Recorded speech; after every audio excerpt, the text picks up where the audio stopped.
to on-sell to Ghana Gas, and then Ghana Gas will sell throughout the rest of the market. So as an aggregator, you can think of GNPC as a wholesaler of gas. And the gas that we are talking about is natural gas. So the gas that you use for cooking in your house, that is often called LPG. It's a type of gas, but it's a heavier kind of gas. And the gas that we are concerned is another variant which tends to be lighter. It's much, how do I put it? It's much lighter gas, but it's similar to the gas that you use for cooking in your homes. And this gas is aggregated by GNPC, which then sells it through the market. And GNPC has now entered into a contract with GENSER to sell gas at a certain set of prices. First set of prices was $2.79 in total. And then they're building more pipelines, and we'll come to why these pipelines have become the subject of control, have become the crux of the matter, why this controversy has become somewhat complicated, even though it's not a complicated issue at all. But the pipelines have complicated issues. They are building a certain network of pipelines to allow them to take the gas from GNPC and distribute the gas to their customers. Now, before they built new pipelines that will reach all the way through Kumasi, the contract anticipates that they will pay $2.79 for every unit of gas. Now, we use a different type. You can measure gas in different ways. You can measure gas in terms of the volume in a container, so like a cubic meter kind of thing, or the amount of energy in that gas. And here we can use calories, joules. Typically in the industry, they use something called British thermal units. And these are all different ways in which you measure a quantity of gas. So we will, when I say MMBTU, I'm not going to be using those terms like MMBTUs, etc. I'm just going to be saying a unit of gas, meaning that 1 unit is less than 2 units, less than 1,000 units, etc., etc. So that allows us to have a discussion. So a unit of gas cost $2.79 in the first contract that was signed between GNPC and GENSER. And they hope that, or not that they hope that, they actually have committed to reduce that price to $1.72 once certain new pipelines are created. And I'll explain why in a moment, why that matters at all. So you have gas that GNPC, the national gas aggregator, is selling to GENSER, an American company with a Ghanaian subsidiary, for $2.79, and thereafter to reduce to $1.72. Now, Imani and ASEP have a concern about the pricing for the simple reason that other buyers of gas in the market used to pay $6.08 around the time the contract was agreed.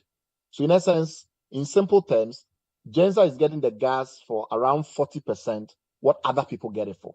So less than half the price that other people pay in the market. And we will prove that it's actually far less than half now. And subsequently, it managed to enter into another contract, which will reduce the price even further. So in the end, GENSER, by the time we are through, will be paying something in the region of 15% what on average others pay for the gas. Their argument, which we'll come to in a moment, is that that is because they've invested money in building pipelines, and that these pipelines somehow entitle them to a kind of rebate or reimbursement every time they buy gas. So that really is the controversy. GENSER says that they built some pipelines that makes the gas that they buy from GNPC transportable to their customers. And because of their invested money in building those pipelines, they cannot pay the normal price of the gas.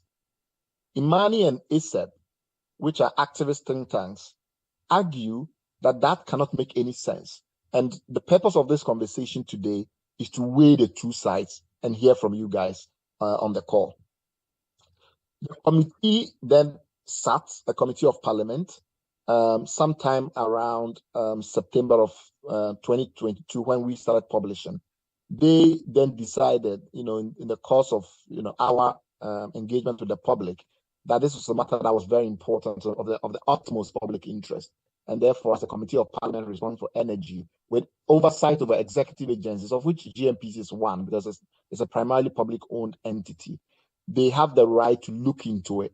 So if you think of GNPC as reporting directly to the executive part of the government, the part that is run by the president, the parliament, by our laws, is required to oversee the government, the part of the government that is run by the president. So you can think of GNPC as being a part of the government that reports to the president, And our laws, because we are a democracy, requires Parliament to kind of look over their shoulder to see that what they're doing is right. So Parliament decided then to say they will activate those powers, those oversight powers, and investigate the matter. When they finished the investigation, and they started in September, they made they invited a number of entities to come and testify, including ESEP and Imani. One rep from ESEP and Imani went over and spent about 4 hours taking them through our issues. They then called a number of others, and they conclude. And there are a lot of issues regarding the process and everything else, but this is not a time for it. We'll go into that if people are interested. But what their primary conclusion is that Imani's argument that because the price of gas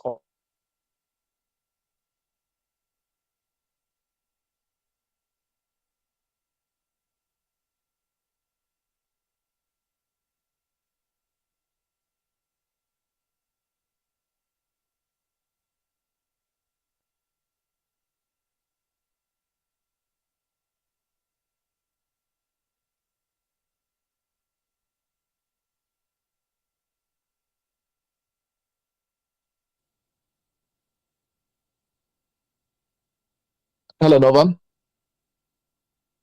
Just a second. We are going on the same link. Oh, okay. Yeah, we are going on the same link. I think I'm not in the office at the moment. I had to go for another meeting as well. I have a whole lot of challenges at where I am. But I mean, we are going on the same link. So should I just go back? Yes, let's just come on the same link. Okay. Yeah.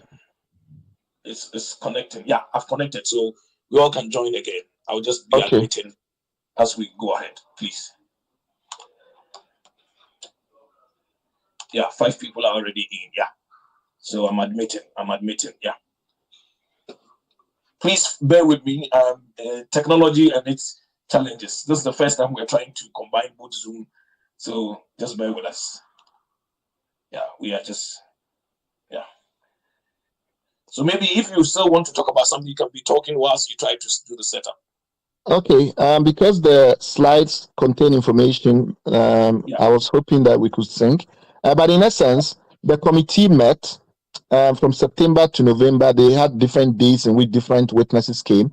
And the idea was that every time the witnesses come, these witnesses will have expertise or they will have special insight into the issue and they will guide the committee. So that was the basis. I'm waiting now for permission to share my slides again. So that was the basis on which the committee hearings were conducted. And ESEP and Imani went there. We took them through. They invited Ghana Gas because Ghana Gas used to be the aggregator before that was handed over to Ghana National Petroleum Corporation (GNPC) by the government. So they are the national experts in these matters.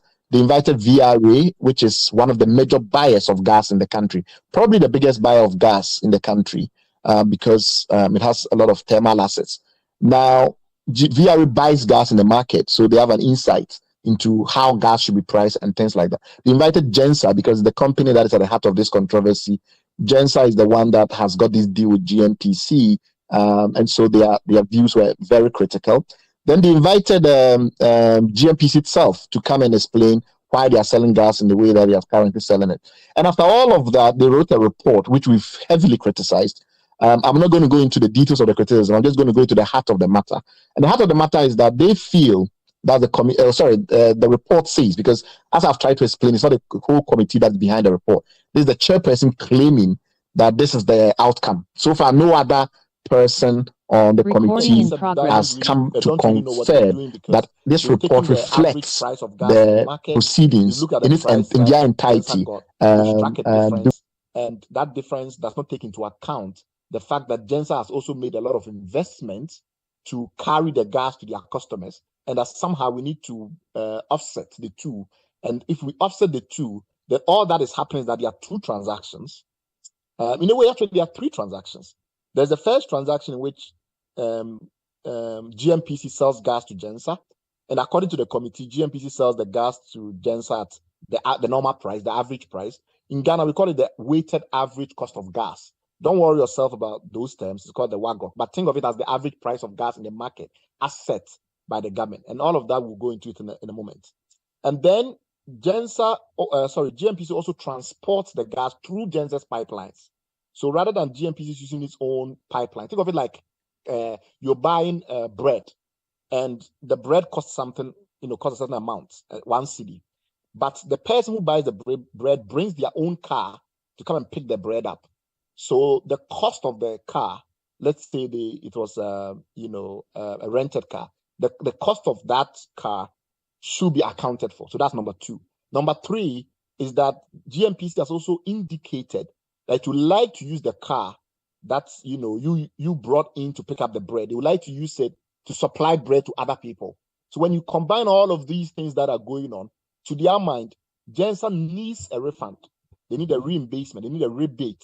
And that rebate should be at least $3.29 for the first price, which is $2.79, or $4.36. So essentially, when you take out the GENSER activities, the economic activities that GENSER is contributing to the relationship, the final price, which is 2.79 or 1.72, makes sense.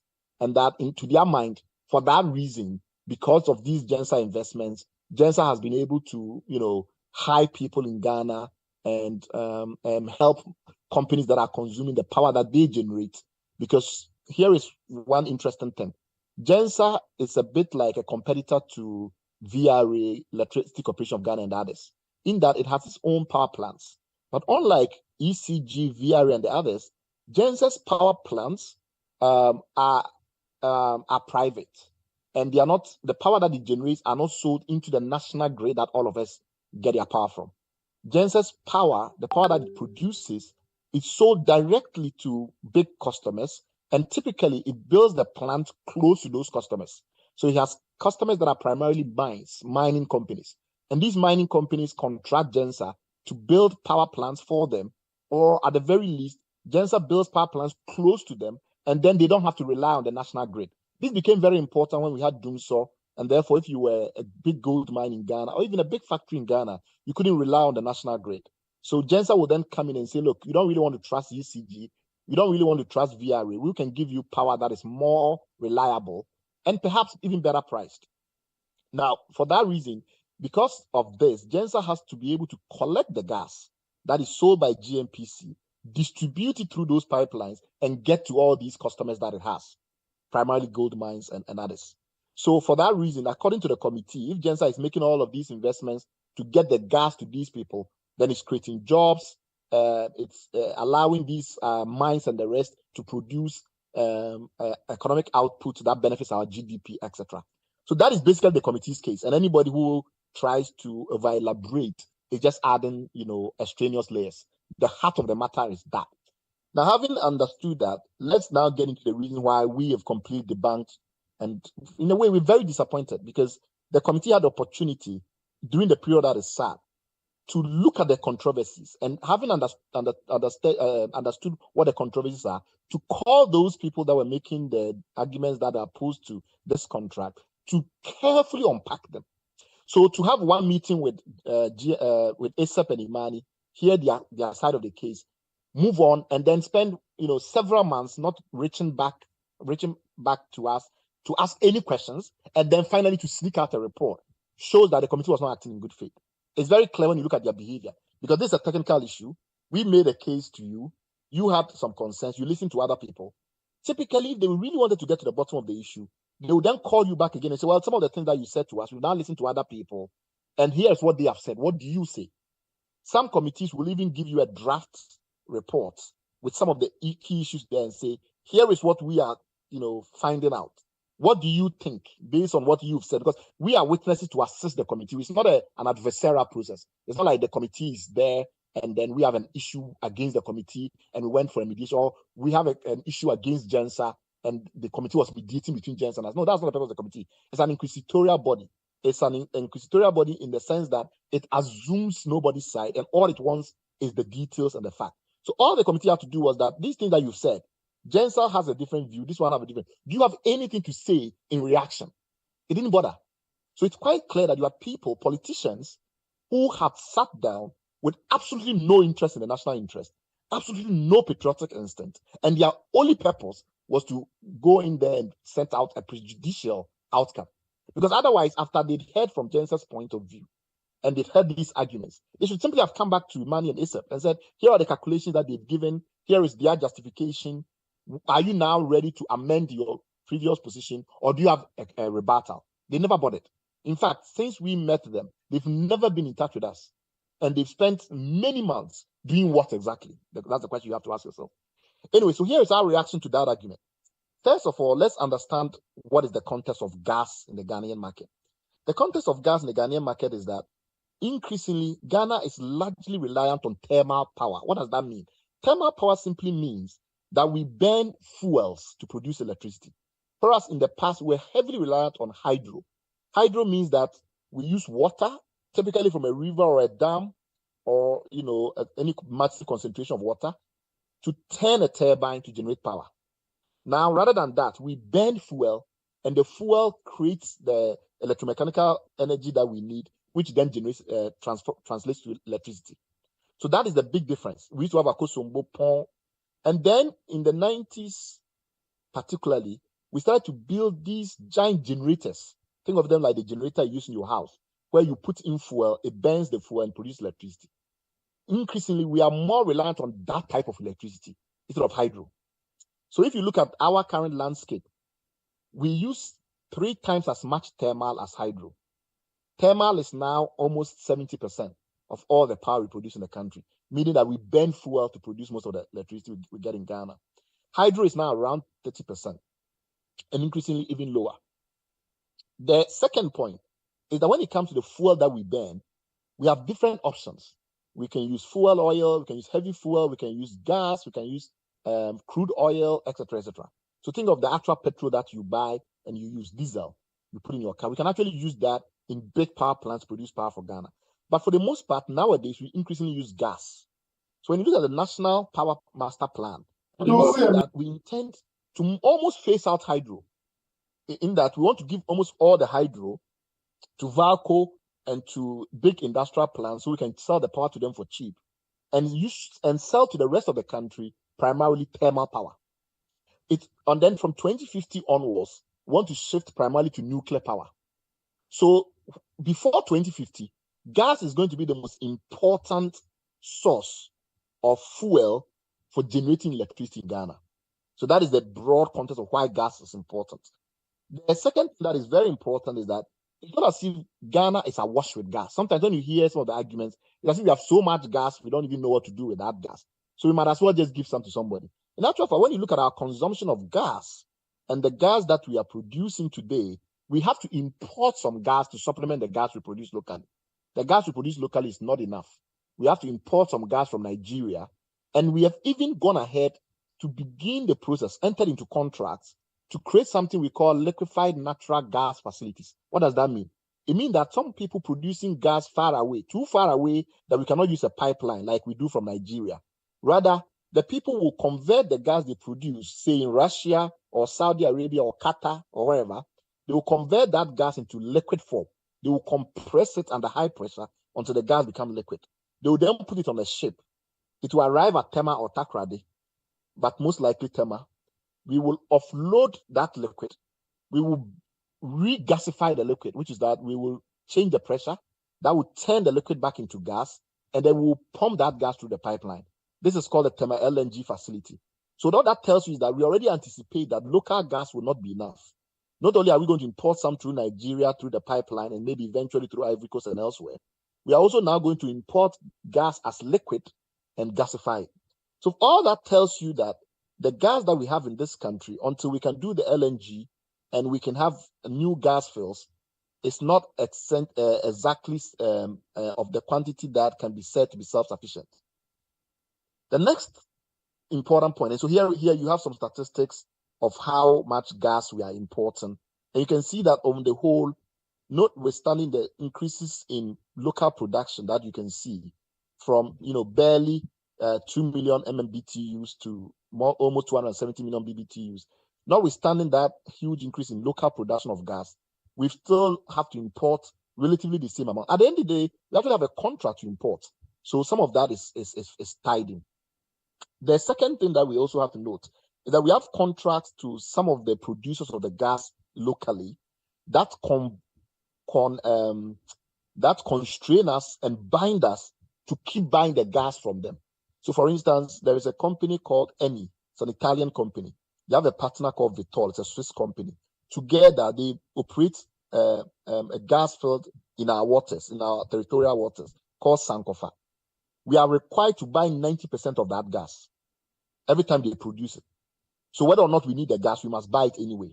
So that gas that we must buy is at a certain price. That price today is over $10 per unit. So keep these numbers in your mind. And when we buy that gas, we mix it up. So what you are seeing on the left side is how we manage gas production in Ghana.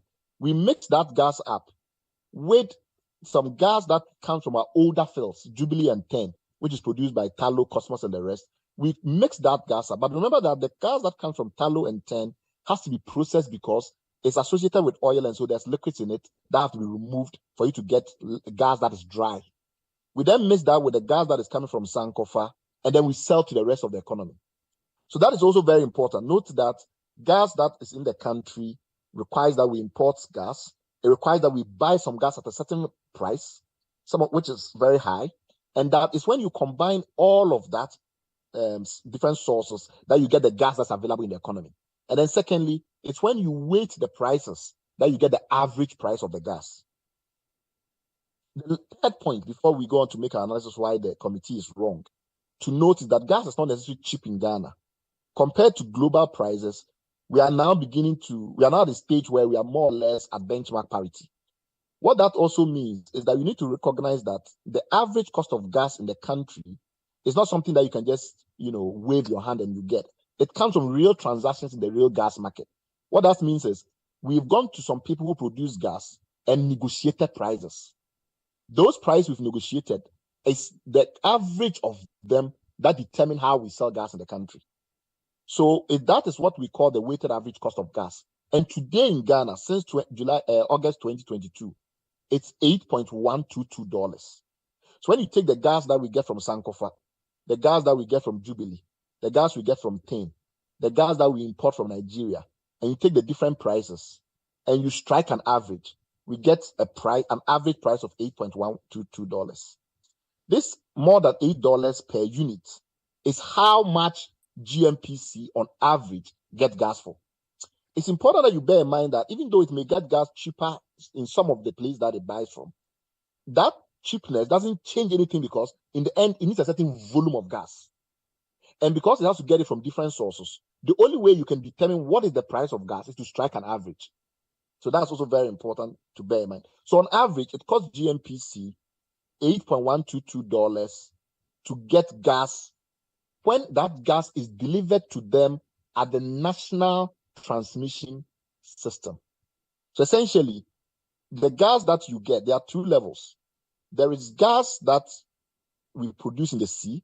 There's gas that comes from Nigeria. They all hit a certain point.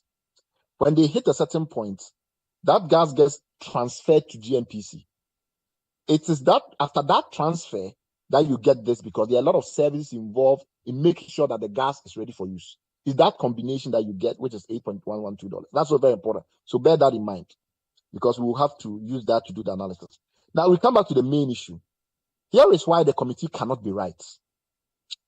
We are using a model that is preferred by the IMF. And remember, Ghana is now under tutelage of the IMF. We have an IMF program to run our economy. So how the IMF sees things is very important, whether we like it or not, even though we are an independent country. So this is a model that the IMF Fiscal Affairs Department uses to try and understand how you work these things out. When you look at this model, you can see that there's a gas production that begins the whole process. So that gas production can be gas that is being produced in Tain, Jubilee, Sankofa. Then there's gas that is coming from Nigeria. I can consider that also as in production because it's being produced elsewhere and it's being delivered to us. Then there are pipelines that carry the gas. And then if the gas ended up being like a wet gas, like we have from Jubilee and 10, or liquid gas like we want to get from the thermal LNG, you need to either liquefy it or process it. Then you transport it. Then you, if you have to regasify, you regasify. If not, you use it. And then you as a consumer, you get it. Now, when you think of this chain, the question is, what are the prices at each level? And at what point can you discount? That is the whole piece of the argument we're having now with the committee. The committee's view is that, and here look very closely at the graph on the right-hand side. You see something called netback, which tells you at what point the netback makes sense. And I'll come to this. It gets a little bit complicated, but bear with me. There's a certain cost to producing the gas. And in our case, think of that cost as the money that we pay to the people that give us the gas. We pay that money to them. End of story. We pay more than $10 to Eni and Vitol to get us gas from Sankofa. We pay, at this stage, it's confusing that we think it's around $3. There is still some lack of transparency there. But we pay some amount of money to Talo and their partners to get gas from Jubilee and Penn. We pay some money to the Nigerian pipeline operators and the source of the gas, wherever that is coming from, and gas usually. And that money we just pay to them and we get the gas. So we can think of that as upstream operating cost. We then have to transport that gas, in the case of Nigeria, from Nigeria to the pipeline. It gets into our eastern corridor. Sometimes we have to move it to the west, etc., etc. Those are separate issues we'll come to. But focus now on how much we just have to pay, regardless of what else we do after we get the gas. That is what you might think of as the upstream operating cost. Then think of the processing that might be involved. Once you get it to that level, it's at that point that you can say, who wants to buy the gas? You get into the issue of contract prices. Who wants to buy the gas includes VRA, because VRA produces power. It includes companies like GENSER, because they are wholesale buyers of power. The argument is whether or not, when you now have paid some money to get the gas, and you are selling on to GENSER, you should say that because GENSER has built a pipeline to carry the gas, you need to discount the gas further. Or you now look at the price that you will have paid, you will have charged if you were not using GENSER's pipeline, but your own pipeline to take the gas to GENSER. This is not too complicated, but it's easy to get lost. You pay some money to get the gas. You would have to send it to the customer. That customer happens to be GENSER. That customer has customers that it wants the gas to be delivered to. These customers are gold mines, and there are power plants in those gold mines that will take the gas. The committee's argument is that because GENSER incurs a cost, it borrowed money to build a pipeline, the cost of delivering that gas to the customers of GENSER somehow has to be borne by GNPC. And we say that makes absolutely no sense. What they are saying is that after I've paid for the bread, after I've baked the bread, it's cost me this amount, $10. Now, you are a ShopRite, you want to buy the bread, and you bring your own car to come and pick the bread from my factory. Because you brought the bread, you brought your own car, I should now reduce the price of the bread so that I make a loss. Because if other than that, you had carried the bread to ShopRite supermarkets yourself at Tetepashi, you would have spent money. Because you are not spending that money, you should give me a discount on the cost that it cost you to get the gas. We are saying that makes no sense. What you can say is that if you come to me as A1 bread maker, I'm A1, I make bread, and you come and say, A1, I want to buy your bread, I'm ShopRite. I can say, okay, that's very good. If you want me to deliver the bread to you, the bread costs 10 cedis. I can give it to you at 12 cedis. Or you can come and pick up the bread, and then you just pay 10 cedis for the bread. You cannot tell me that because you are bringing your own car to come and pick up the bread, I should sell it to you for 7 cedis. So that's the first reason why that doesn't make sense. And you just have to look at the analysis of the value chain to understand that the argument that they are making is completely unjustifiable. The second argument is that maybe your car that you used to bring the bread, I can use your car to also deliver the bread to some of my other customers, MaxSmart, elsewhere. And so for that reason, I want to be able to reserve space in your trucks. If that is the case, a hypothetical issue, when I need to carry the bread, then maybe I'll use your car. What they are trying to argue at the committee is that because of that commitment that I can use your car, GENSER needs another discount. We are saying that makes no sense.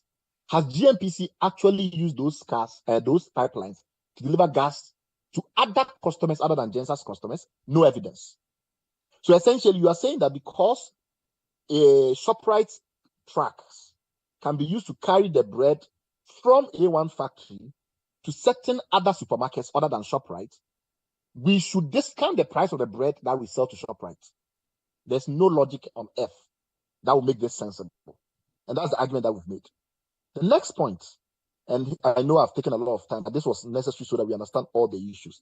The next point is to debunk the argument that, well, it doesn't matter what has happened. At the end of the day, the market for selling gas is differentiated. There is a part of the market that is regulated, and that is the one that PURC sets the prices for, including the price of what the gas should be sold for. So essentially what they are saying is that if you are VRA, if you are Suno Masogli, if you are any of the power producers in Ghana, then you are in the regulated market. You should get your gas at the price that the government sets it. But if you are not one of those ones, and somehow you are GENSER, here they don't tell us why a company in VRA should be in a so-called regulated market and GENSER should be in a deregulated market. All they are saying is that GENSER is private, and GNPC can decide to have a private arrangement with them. But that doesn't make sense, because there are a lot of private power producers in Ghana. There is Suno Masogli, there is AXA, there is Senate, there is Amandi. There's all of these companies. They're also private. So are we going to say that the fuel that goes into making electricity also need to be discounted in their case? Then why do we have hundreds of millions of dollars of fuel debt in Ghana based on this pricing that the government sets for all these other private companies, which goes into how we compute the electricity price that we pay in the country? Doesn't make sense. The argument is actually also not true, because Ghana actually has nationalized gas. All the gas that is produced in our seas, the government owns that gas or has the first right to buy. The companies are not allowed to sell to who they want. That gas is why that's the reason why we have a national gas aggregator called GNPC, which used to be Ghana Gas and now GNPC. It buys all the gas on behalf of the public, because the government has more or less created a framework in which all the gas belongs to Ghana. All the gas that comes through the pipeline today, the Nigerian pipeline, belongs to the public. We don't have an arrangement that allows that gas to go to individual customers. So we have a situation where, if you look at what is on the screen right now on Zoom, you will see that the regulator, PURC, has broken down every level of the gas value chain. Essentially, how you get the gas to the national transmission system before you then send it on to customers. Every level is determined by the government. At the first level is what you call the weighted cost for the commodity. The commodity is basically the gas itself, the raw gas. So you see that they have a price there. This was in June. Then they have other services which include transmission, which is the same as the pipeline transmission. Now you see that they have two items. One item is basically the pipeline complex that Ghana Gas uses. It's a benchmark for the industry in terms of transmission cost. So the regulator is saying that Ghana Gas has many pipelines in Ghana. It has about $1.6 billion worth of pipelines in Ghana. And those pipelines, they are different distances. So carrying the gas through, you can try and get a sense of what is the average cost to it of transporting the gas all around. And for that, they have two levels of analysis. I'm not going to bore into it, but what you see as WAGTSC and 1 and 2 is a simple way of simplifying what is the average cost to Ghana Gas of transporting gas around Ghana. And then you have a certain number. Pay attention to those numbers, because they are important. And then there are other costs that they incur, because there's a management issues involved in getting the gas around. Maybe insurance, a whole bunch of things. I won't go into that. So that also has a certain cost. And then when they finish, it's okay. To us as PURC, which is the government's independent regulator, when we look at all the things going on in the gas market, we think that the average price of gas should be about 82 Ghana cedis. This was in June. Now that amount in June depends on which exchange rate you use. I've seen people say it's $6.5. When you do the calculation using 11 cedis at the exchange rate, you get something like $7.5. It doesn't matter. It's significantly higher than $2.79 that GENSER is paying. Now you can say that, okay, when I look at this structure, maybe what we can argue is that some of the transmission costs, the ones in the second schedule, some of those second schedule, some of those elements don't apply to GENSER because they don't use Ghana Gas infrastructure. But look at the amount of money in the WAGTSC 1 and the WAGTSC 2. Look at those amounts very carefully compared to the amounts that has been devoted to the commodity. That gives you a sense that even if you decided that because GENSER is using its own pipeline, you want to cut out some of that cost, it will not affect the commodity price. Remember that this was in June. Since June, the amount has gone up in August to $8.122 on average. from what some were saying was $6.5 on average. So in simple terms, even if we say because GENSER uses its own pipelines, etc., we want to take some of that cost out, you will not get anywhere near $2.7. At the very least, you get something in the region of $6.5.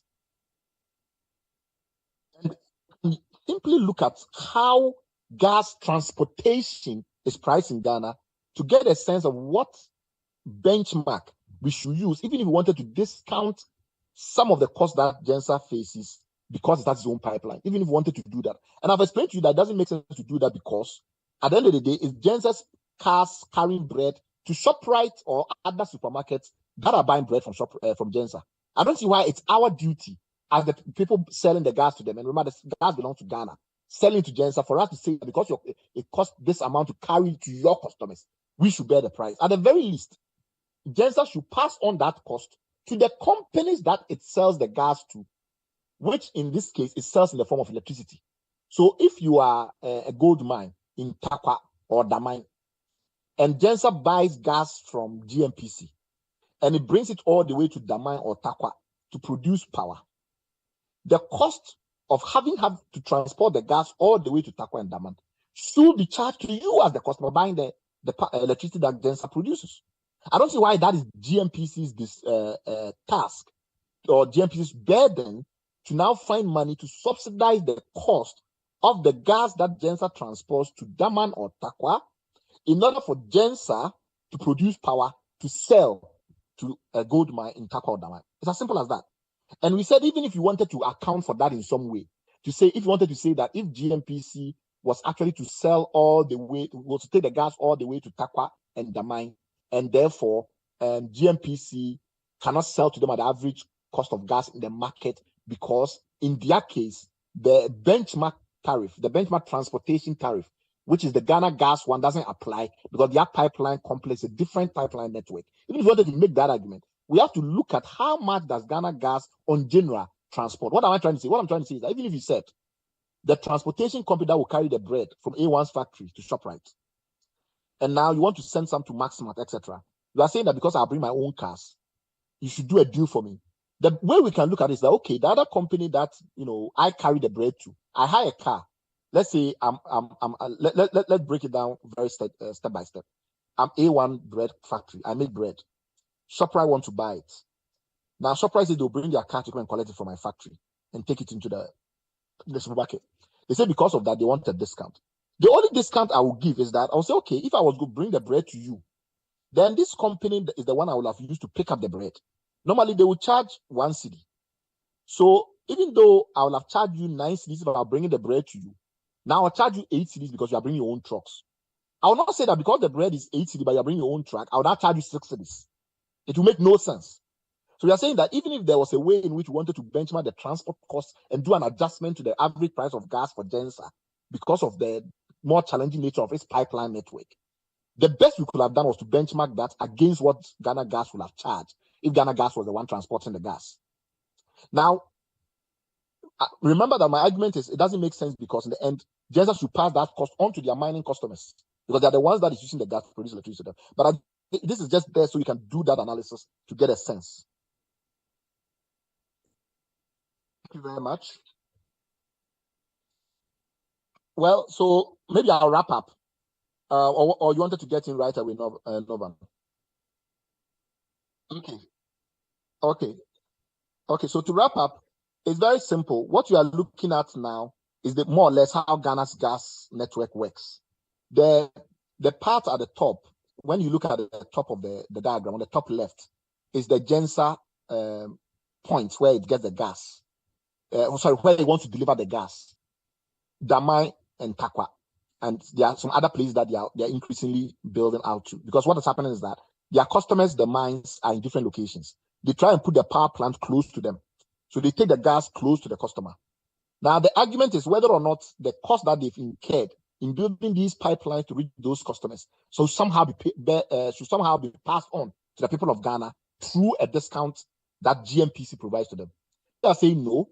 Because at the end of the day, if they had said that, if the argument was that, but if GNPC was to send the gas all the way to Damine for us, then GNPC would have had to spend the money building all these pipelines. Argument that yes, but then GNPC will charge you for it. There's no complication here. If you said, okay, GNPC, I want you to deliver gas to me at Damai for my because I have a customer there, or deliver gas to me at Takwa, I have a customer there. So bring the gas there. So it's okay. The gas cost me $8, but when it gets to the transmission system. So if you want me to continue and bring the gas to you in Damai or Takwa, then very simple. I will just add $2 to it, and now you pay $10 Now just say, okay, I don't like what you're offering, so I'll build my own pipeline and the rest of it. It's okay, fine. Then I'll take out the cost related to bringing it to you in Damai or Takwa. That really is the argument that we are facing here. To understand why this is very interesting, you have to remember what the GENSER used to do before it got into the GNPC deal. That will clarify a lot for a lot of people. There are two issues there. Before 2018, it used to get before 2019, it used to get most of that gas from Ghana Gas. And Ghana Gas used to sell the gas to GENSER at $7.29, which was the prevailing average price set by the regulator. And then the regulator revised the price downwards to, I think, $6.5. So Ghana Gas also reduced the price downwards. And then all this issue about pipeline and the rest of it, that was for GENSER to deal with. Because I just sell you the gas at how much it costs me, and you figure out how to get it to your customers. Then the other question is, okay, maybe that's Ghana Gas, and so you don't have an issue with maybe how the Ghana Gas was approaching it. What if GENSER was operating the purely private market, like they've said, a really deregulated market? Because what they are saying is deregulated, it's not really deregulated. So let's talk about the really deregulated market, which was what GENSER used to do before this came, where they didn't touch any of Ghana's gas. That time they used to buy the gas from Vitol, one of the companies that is part of the Sankofa project, which is the biggest, one of the biggest producers of gas in Ghana now. Now Vitol will bring the gas in the form of butane or propane. As I've mentioned to you, propane is similar to the gas that you put in your cylinder to cook. It's a heavier form of gas, slightly heavier than the gas we've been discussing all along. The gas we've been discussing all along is like methane and things like that. Methane is much lighter. Anyway, so Vitol will bring propane in the form of a shipping container into Ghana. GENSER will then send trucks to go and carry that gas and send it to the power plants near its mines, and then to produce its power. The question you have to ask yourself is that could they have told Vitol that because they were bringing their own trucks and their own arrangements to carry their propane from the port to those power plants in Takwa and Damai, they wanted Vitol to discount the money for the what do you call it, the price for them? Could they have said that to the Vitol? They couldn't have. And that is why Vitol was charging them money for the full cost of the propane it was delivering to Tema for them. And when they stopped, they started piling up arrears because they couldn't pay Vitol. Vitol took them to court. And when Vitol took GENSER to court, the court ruled for Vitol. And GENSER had to pay back all the arrears that GENSER owed to Vitol. Then GENSER realized that no, this private sector market thing is too hard. That is why it went to Ghana Gas to try and get better terms and get better prices. But then I think after a while, he realized that, but if I can get better prices from the government side of things, then maybe I should get even more and push my luck even more. Then he went on and invented this whole new strategy with GNPC, where they don't just discount the transportation cost or the transportation segment of the issues. They now discount the cost of the product itself and sell to GENSER at a cost lower than it cost GNPC to actually get the gas. I think knowing that costs you a lot. Also, understanding that in the current scheme we have in Ghana, the idea was that GNPC will be the wholesaler, the aggregator, to just simply collect the gas. It will sell to GNGC, which is Ghana Gas. Ghana Gas would then distribute in the rest of the market. The fact that we've tried to create a new segue around that arrangement so that GNPC can sell directly to GENSER rather than sell through GNGC, which is the main wholesaler, tells us that there's something else going on. Because if you have you yourself have designed a national value chain system which says that GNPC is the aggregator, to sell to a national transmission system. That national transmission system will be managed by Ghana Gas. Ghana Gas will then sell to other customers. Why do you bypass it with this special arrangement? The last point is that even if GENSER wanted to use the argument that because it has built pipelines and it will sell capacity in that pipelines to Ghana GNPC, and therefore it deserves a discount, there are three issues why that doesn't make any sense. One is that GENSER doesn't have the license in Ghana to operate that kind of open access infrastructure. We don't have that kind of open access infrastructure model in Ghana. And he doesn't have a license as a transmitter, a transmission company. The second issue is that even if he did have a license and he wanted to do this, it will have to do that based on volumes that a GNPC contracts. And those volumes will be based on customers of GNPC other than GENSER. So if GNPC wants to transport gas through the pipeline, it will be based on other customers other than GENSER wanting to buy the gas. And therefore, GNPC knowing the certain volume, and they will determine that volume. It cannot be based on volume of gas being sold to GENSER going to GENSER's customers. That GNPC then says that I've reserved capacity for that purpose, because that purpose has already been taken care of by removing the transportation cost from the commodity cost. So there's no logic whatsoever in the world that can make that kind of arrangement make sense. Lastly, very last point, we have to remember that this is also important because there are other producers of power in the economy which also buy gas from the same gas market in Ghana. If you sell the gas to one private company at $1.72 and continue to sell to them at $8.122, that makes absolutely no sense. That is like selling the gas at 20% the cost that others are paying for it. Some of those companies are public-owned companies like VRA. Now, VRA then passes on its costs. Remember that when you discount to GENSER, because the system is a combined system, it means you must raise the price for everyone else to cover the cost of GENSER. That then raises the price of the wholesalers who passes on to the retailers, and that then raises the price for you and I who are on this call. So in simple terms, there is no way when you look at the numbers that something that costs $8.112 on average in the market, and even if you wanted to think about transportation cost and the rest of it, the transportation cost would not have exceeded 2 point something.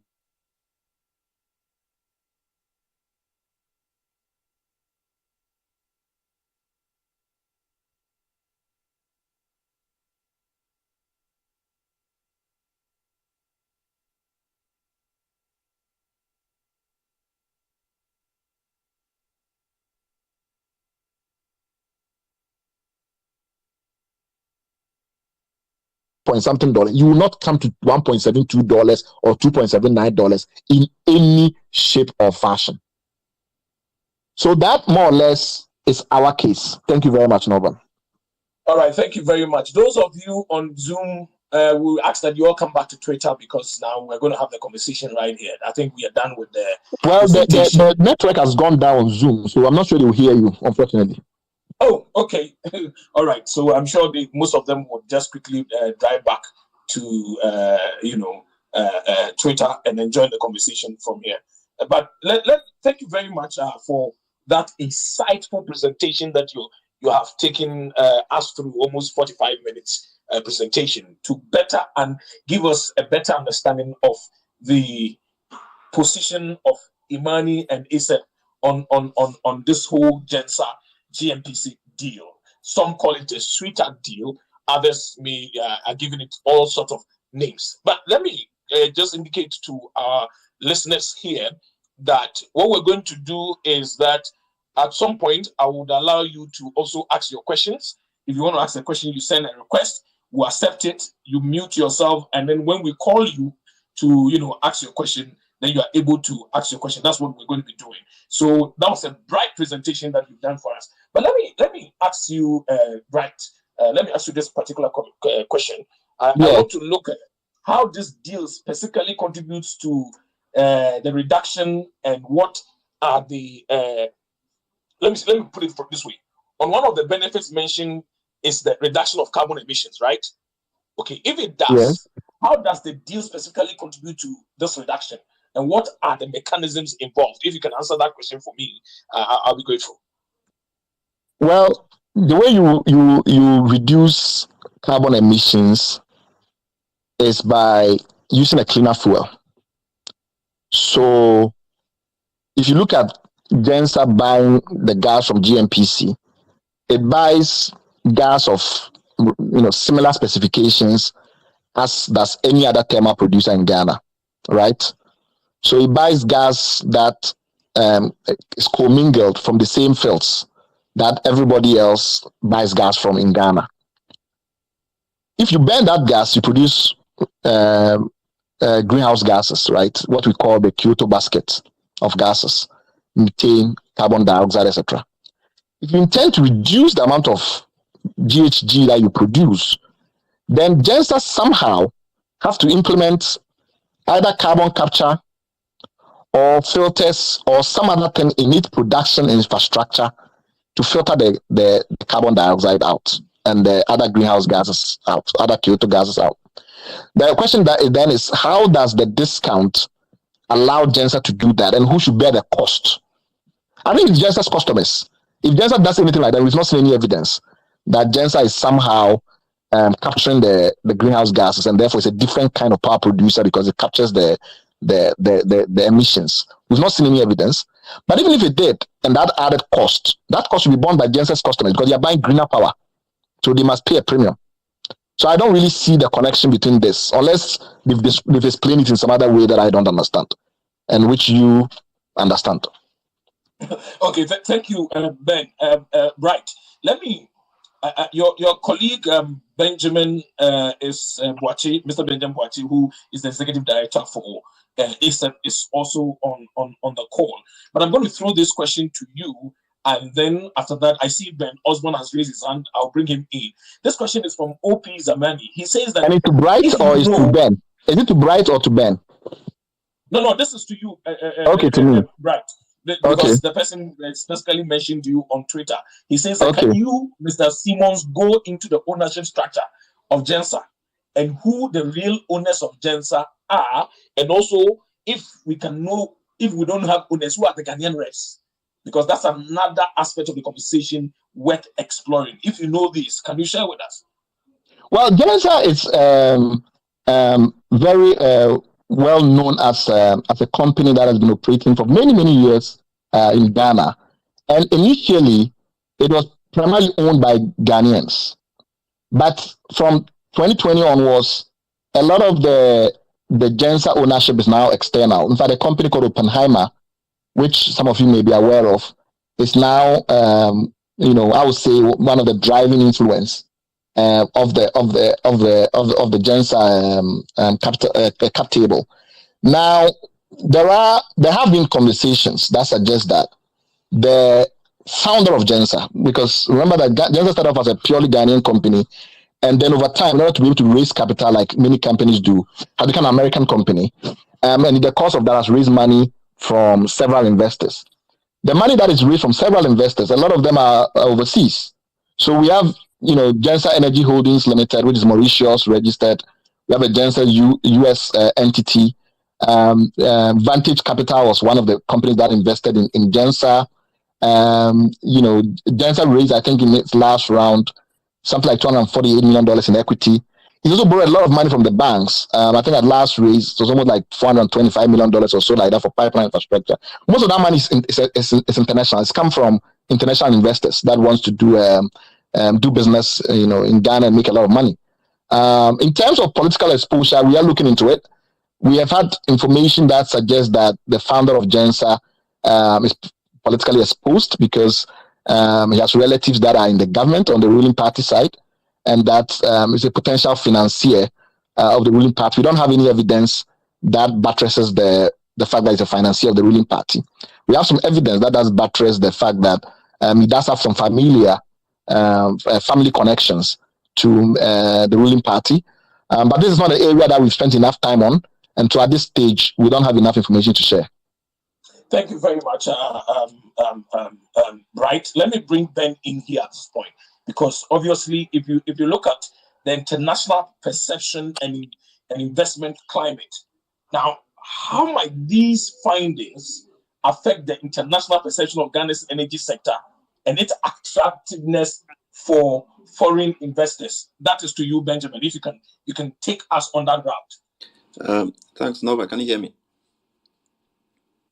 Yes, we can hear you very loud and clear. Thanks a lot, and thanks to Bright for a very detailed presentation. I don't think I have much to add. But you see, when you want to attract investment, and even before that, maybe to add to Bright's points about the carbon savings that is trumped up in the report, even if we grant that there is that carbon savings to the project, what it simply means is that it is not GENSER specific. It means that once you put the pipeline there, those savings will be achieved. So that is basic. So then the question then is, how do you do that to optimally safeguard the interests of the state? And that's where we come in. We are arguing about the cost involved, what we are going to pay for that infrastructure. Our point is not about whether the infrastructure is needed or not. That is also a separate conversation we've talked about in different forums. But the reality is that if you put a pipeline in place and it's even serving a need, and that is justified, the carbon savings will be gotten, whether it is Ghana Gas, it is GNPC, it is GENSER, or whoever is delivering it. So that is a moot argument for the committee to have actually made. The investment climate, I mean, Ghana just needs to open up the investment and be transparent about how some of these transactions are initiated and pan out. GENSER is not the sole company globally that can deliver pipeline infrastructure. And therefore, if you're seeking to attract genuine investment and also optimize your resources, you rather want to go competitive for some of these projects. You can put up a bid and say, I want to build a pipeline to Kumasi. Who wants to do it? Either boot arrangement or some of these swap deals. You can all put all those things on tender so that this kind of secrecy and manipulation that we are seeing with this transaction wouldn't surface. Right. So it has nothing to do with our ability to attract investment, but it has everything to do with how some of these big ticket transactions are shrouded in secrecy and they don't open it up for the public to really understand what is going on. Let me make this point that our conversation around this GENSER deal hasn't been ideological. I've heard some of the committee members speak, and when they speak, it's as if, ISEP and Imani are against a private company that is doing so well. We don't have a position on whether it should be a private company delivering pipeline infrastructure or it should be a national company delivering infrastructure. What we are interested in is the value that each option brings to the state. So if you had Ghana Gas developing the infrastructure and you think at some point that we don't even need, for example, we don't need Ghana Gas at all, let's have a conversation and say that now we don't need to have a national company operating in the gas transmission space, and therefore let's give it to the private sector. But you do not use state resources and power to amplify a private entity to sort of cannibalize the state asset or infrastructure or investment. And that's essentially what the committee, GNPC, and those who are supporting this transaction are doing. They're just seeking to prop up that private entity just to cannibalize Ghana Gas. And if you look at the strategy of GENSER to actually take on all the big ticket consumers of power, all they are trying to do is not just only Ghana Gas that is at stake here.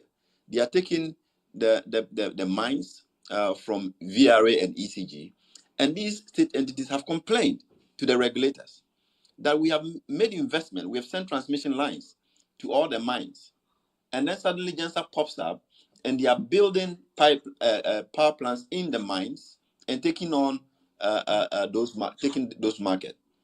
So the infrastructure. So Ben, Yeah. Ben, just before you finish, so does it mean that this has a potential of impacting on the country's reputation globally when it comes to the energy market? Because obviously we have we have some few energy companies which are not local. The power plants, some of them are not local ones. And if you're going to be taking all these deals from them after all the investment they have made, it calls for concern. I was coming to a point that maybe will explain what you're trying to understand. So let me start it from here. We have signed up to power plants, right? These IPPs that are shouting and threatening to shut down on take or pay agreements. So what that means is that they have to put power on the grid or we pay for it. So when you not then begin to cut back on some of the demand side and give it to GENSER. So GENSER is not in the regulated market, in the power side. In the power side, there is a regulated and non-regulated market. So they are taking on the big consumers. What that essentially will mean is that over time, you are going to have more excess capacity on your grid because the big consumers are being moved to the private sector. And the state will continue to pay for those power plants because we are not using them. But we are the ones who have guaranteed and committed to those power plants. Whilst, the other consumers that can actually consume more of the power and take Ghana out of that take or pay contracts are being taken up by GENSER. So that is an important thing for us to actually consider and see how this affects not just Ghana Gas and the gas discount that we are giving, but on the broader scale, it also affects the billions that we are paying to IPPs for no job done, because the market is shifting to a subsidized gas. That's also the state propping up that private company and giving it cheaper gas to be able to cannibalize these state enterprises. So for us, let's have a fair playing field that clearly define who plays what role. And it's intriguing if you look at the report of the committee, why Energy Commission appeared before them, but their account was not recorded in the report. And that's essentially because Energy Commission told the committee that GENSER doesn't have transmission license to be a transmission company. So why would the committee redact that portion of the evidence from their report? And that's why we are convinced that all that they did was just to whitewash the whole conversation and give the transaction a clean bill of health. And that is what they have done, not to really look out for the interest of the state. Another point to also make, I mean, Bright explained it all about all the discounts that we're getting. Ghana Gas has transmission infrastructure that extend to Prestia. So GENSER is going to take its gas from the Prestia metering and regulatory station. What that means is that a part of the transmission has already been done to that point. And in that agreement, GENSER says that their sale or purchase of the gas starts at the Prestia regulatory metering station. What that means is that the 2.79 that they are paying for the gas takes off at that regulatory station. So whatever happens before that, where the WACOG takes place, is not their concern. They don't care. So they don't pay anybody for the transmission, the regulatory fees and everything that happens before the Prestia regulatory and metering station. And that is because the contract is specific on that. Meanwhile, the committee keeps telling us that they are supposed to be paying fees and charges and levies before that point. But they had no inclination to actually verify whether GENSER had paid $1 for all the charges before that metering station.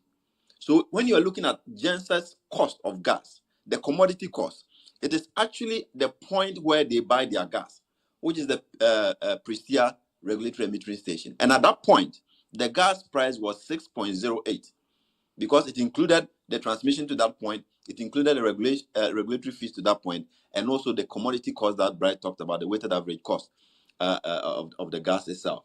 So I don't see how the discounts could be given to GENSER on the 6.08 that had been approved before the gas got to the point where they will buy. And the committee seems to be thinking that there's some cheap gas somewhere that GNPC can sell to GENSER and not be impacted somehow. And that doesn't make sense to us. All right. So, and then to pick up from where you left off, yeah. There is also the fact that, as we've seen, at the time that this contract was being negotiated, the average price at the Prestia regulation and metering station that you mentioned, basically it's a takeoff point. Yes. Think of it like a depot where you go and get the gas. So the cost from that depot was $6.08, which includes both the cost of the gas from wherever it came from, let's say the sea or from Nigeria, and as you said, Ben, the transmission up to that point, plus all the services charges in between. The truth of the matter is that today, if you tried as a normal person without any political connections to go and get gas from that same Prestia point, you will pay $8.112. What that means is that in the course of time, we've seen an increase in pricing of 25%. Yet the agreement does not take into account the likely shifts in pricing on the local market based on changing dynamics in sourcing the gas. So all those benefits mean that every time we escalate prices in Ghana, the benefits to GENSER actually shoots up. Absolutely. What that tells us is that the $1.5 billion that we claim is lost is actually conservative. And we make it clear in our analysis that that's a conservative estimate. Ghana may lose well more than that. So Ben, that was just to to chip in. Yeah, no, I think that is an important point. We also tried, the reason why we participated in the committee's hearing. I mean, we had given up when we had, Honorable Atachia and Katie Hammond make,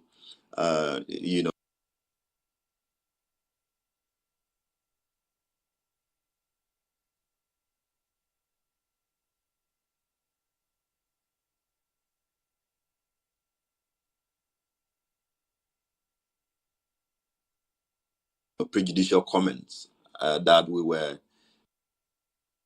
it could illuminate their thinking for them to appreciate what Ghana is losing. So we took our time to actually take them through what Ghana is losing in the gas space, and we showed them that Ghana has spent well in excess of $700 million on discounts already. We were not recovering enough to be able to pay for gas that is coming from Sankofa and the rest of it. We also took our time to actually show that if GNPC went ahead to discount the gas further, that amplifies the under recoveries that Ghana government will have to pay. And today, we still have an outstanding balance of over $600 million that has not been accounted for in the gas space because of these discounts that are being given to GENSER and the rest of it. Because you know that this agreement we are talking about has been operating for the past 3 years. And the discount has been given for that period, and not a molecule of gas has been consumed by GNPC in that infrastructure. So when the committee says that there is some 1.4 billion benefit somewhere, they have to show us. Because so they are not able to show you the benefit. They are not able to show everybody, not just us. Right? They are not showing anybody where the benefits are, because it is a swap deal. You're supposed to use your gas through the pipeline to compensate for what GENSER is getting. And you have not even used one molecule in that infrastructure for the past 3 years. And we estimate that even by the 16th year, you are making a capacity reservation of about 195 SCF. You are not at the maximum going to do more than 40 SCF, because it is only a Mary plant that is in focus, and that can take a maximum of 30 SCF. So all that we are going to be paying for cannot be recovered through any effective utilization of the infrastructure and the reserve capacity reservation that we have done. And also, the same Ameri plant, the same government has decided that only 60% of the capacity of the plant will be relocated to Kumasi. So that even brings it 40% will stay. SCF. Yes, they said the remainder will stay in the current location to revamp T3. Yes.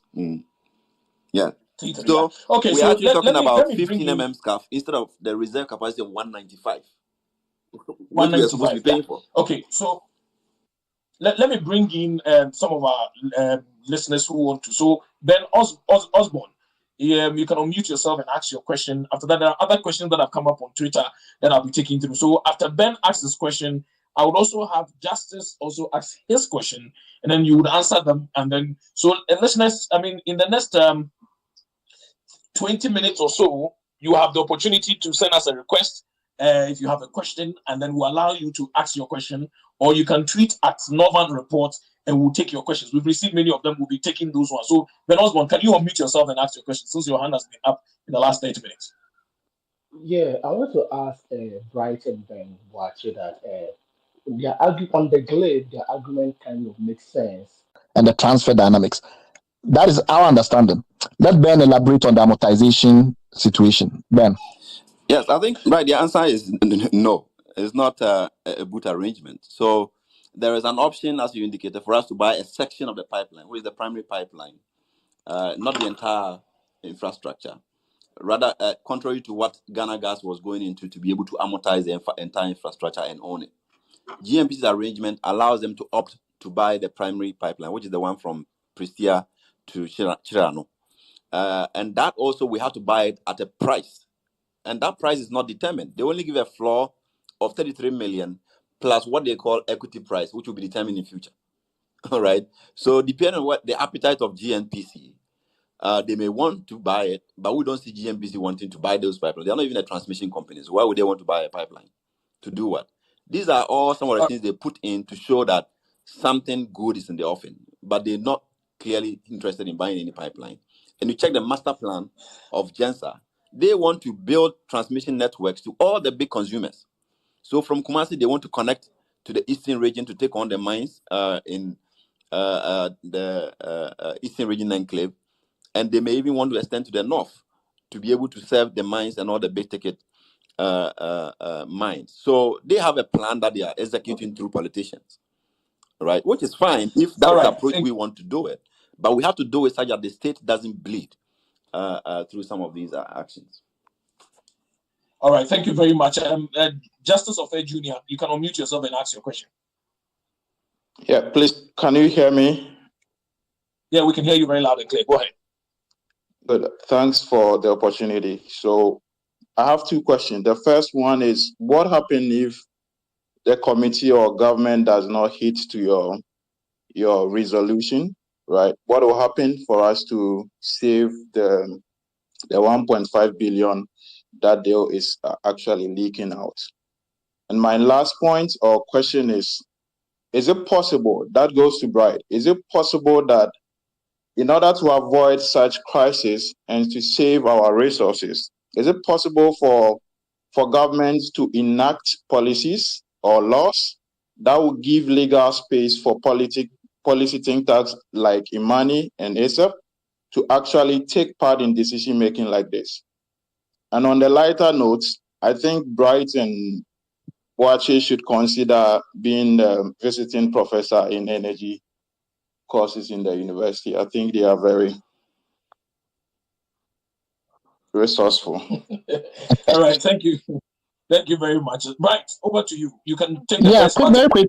Yeah. So first point, the committee itself refused to look at the evidence that was before it that suggested that it was the intention of government to regulate prices through the energy ministry for those transactions that are not within the mainstream energy system, that and therefore not fully subject to PRC pricing if necessary. So the energy ministry then went to the committee, and according to the committee's claims, the energy ministry said they were not aware of the contract and didn't know anything about it. And then there are letters that show that the energy minister was very deeply involved in some of these matters, which raises the question of the balance, the appropriate calculus between power and consent. What we do as activist think tanks is to try and empower the citizenry to know enough about what is happening in the country so that if we are successful in that role, we have more citizen watchdogs. Now, more citizen watchdogs simply mean that the political decision makers who have all the power are aware that their bosses, their democratic bosses, the citizens, are vigilant. Now, the concern that has arisen, and which is the point that you make, is that increasingly it's becoming clear that even transparency about these issues do not change the behavior of political duty bearers. And so power has significantly over-dominated consent. We don't have a strategy immediately. I mean, some people have talked about the courts. The courts in Ghana are highly bureaucratic. They are very slow. They are very costly. And it's not always clear to us that in matters like this, the judges are on the side of the population. I think the attitude of the judges is that, the discretion that has been given to duty bearers in matters like this should not be tampered with easily. So in the case of Imani, we try to use the court process to prevent county GVG, which is still one of the most ridiculous ways in which the country loses money, claiming to count whether or not the telcos are cheating the government on revenue, but which technically doesn't achieve that.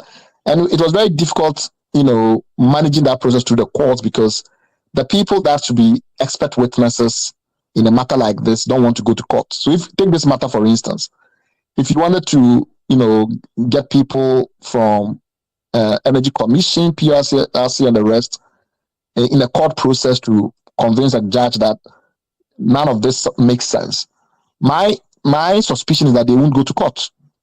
Because, and why do I say that? I say that because in a serious country, Energy Commission, PRC, all these energy bureaucracies that we are paying a lot of money for very talented and very serious people to work there, they should be making public statements because it's a matter of policy. They should be putting out, guidance to guide parliaments on this. You go to Malaysia, you go to South Africa, you go to any of these countries that are taking this democratic journey seriously. And you have a lot of these organizations producing reports on matters like this to guide policy. Of course, they will not want to enter into some kind of partisan warfare, but that's not what this is. This was think tanks stating that Ghana was losing money, making claims, and backing it up with clear evidence. If you are PURC, you are Energy Commission, you are even Petroleum Commission, because there's upstream issues involved and the rest of it, and you are truly independent, you're a truly professional organization, I don't see how you can remain quiet in these circumstances. At the very least, we should expect an independent analysis of some of the matters that have been raised, etc. So I think that it will be very difficult for us to do more than we are doing, which is enlightening the public, getting people like Norvan, who are in the knowledge brokerage space, interested, and trying to get the media to get involved. There's a limit to what activists can achieve in a society if the society itself is not really willing to wake up. So we don't intend at this stage to do more than just to enlighten the public, keep writing to it. The only other strategy that might be available is that Ghana is at this stage, as you know, trying to convince everybody to give it money. It's also at this stage trying to convince everybody to waive debt that it's accumulated. Some of that debt is in the energy sector. In fact, as we speak, GNPC, Ghana Gas owes GNPC money for gas that it's not being able to recollect because it's not getting money that it's supposed to get from the people that consume the gas to produce power. So these discounts that are being generated for the benefit of private people are being passed through as debt to the country. This debt to the country, the government is asking people like you who have bought bonds to waive some of that debt for it. It's asking international investors to waive some of that debt. It's asking donors, the German government, the British government, the Canadian government, to waive some of the debt. It's asking the IMF to give it money to subsidize some of its spending. Some of the work that we are doing are going to let these people ask very hard questions about the true commitment of the government to manage the resource of the country well enough so it does not fall into odious debt and it does not get into a situation we cannot pay debt. We think that some of that enlightenment that we are, dispensing to citizens so that they are aware of what is really going on, some of that is spilling over to some of these people. And they're going to start asking very hard questions. You cannot be a country that gives $1.5 billion in discounts to wealthy investors in America and elsewhere. And let me be very clear, we have absolute respect for the entrepreneurs that are behind GENSER, the Ghanaian entrepreneurs that are behind GENSER and the rest of it. But they are business people. They are there to make money. So if they found a way to get GNPC to make laws so that they benefit, well, that's their luck. Our focus is on the government. What the government is doing now is that they are passing through GENSER discounts, huge amount of money, $700 million already, as Bemboache said. And that money is going to Oppenheimer, it's going to Vantage Capital, it's going to all these American investors and other investors that are putting lots of money into the GENSER business. So essentially, money is being taken from IMF, money is being taken from the Canadian government, money is being taken from you and I, who have bought government bonds or pay taxes, and it's being passed through GENSER into the hands of big banks and big investment companies in America, South Africa, and elsewhere.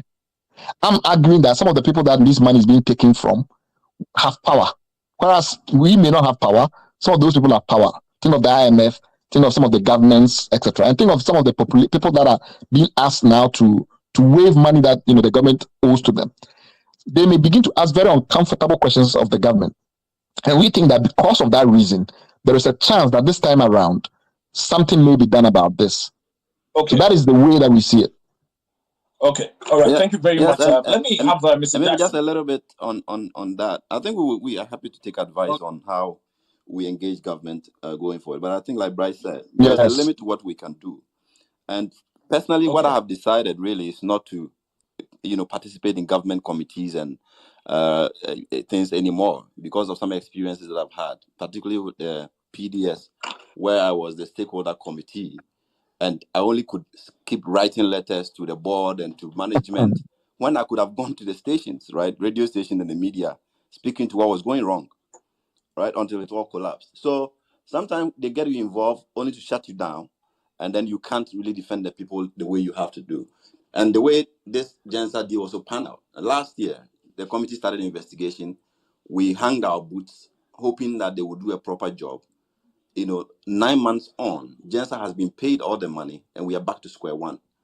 So we are better off doing an analysis, engaging the public, and making sure that we can defend the state in our own corner, and hope that things will work. The policy environment, that's why it's even important for the private sector and some companies like GENSER to appreciate what we do.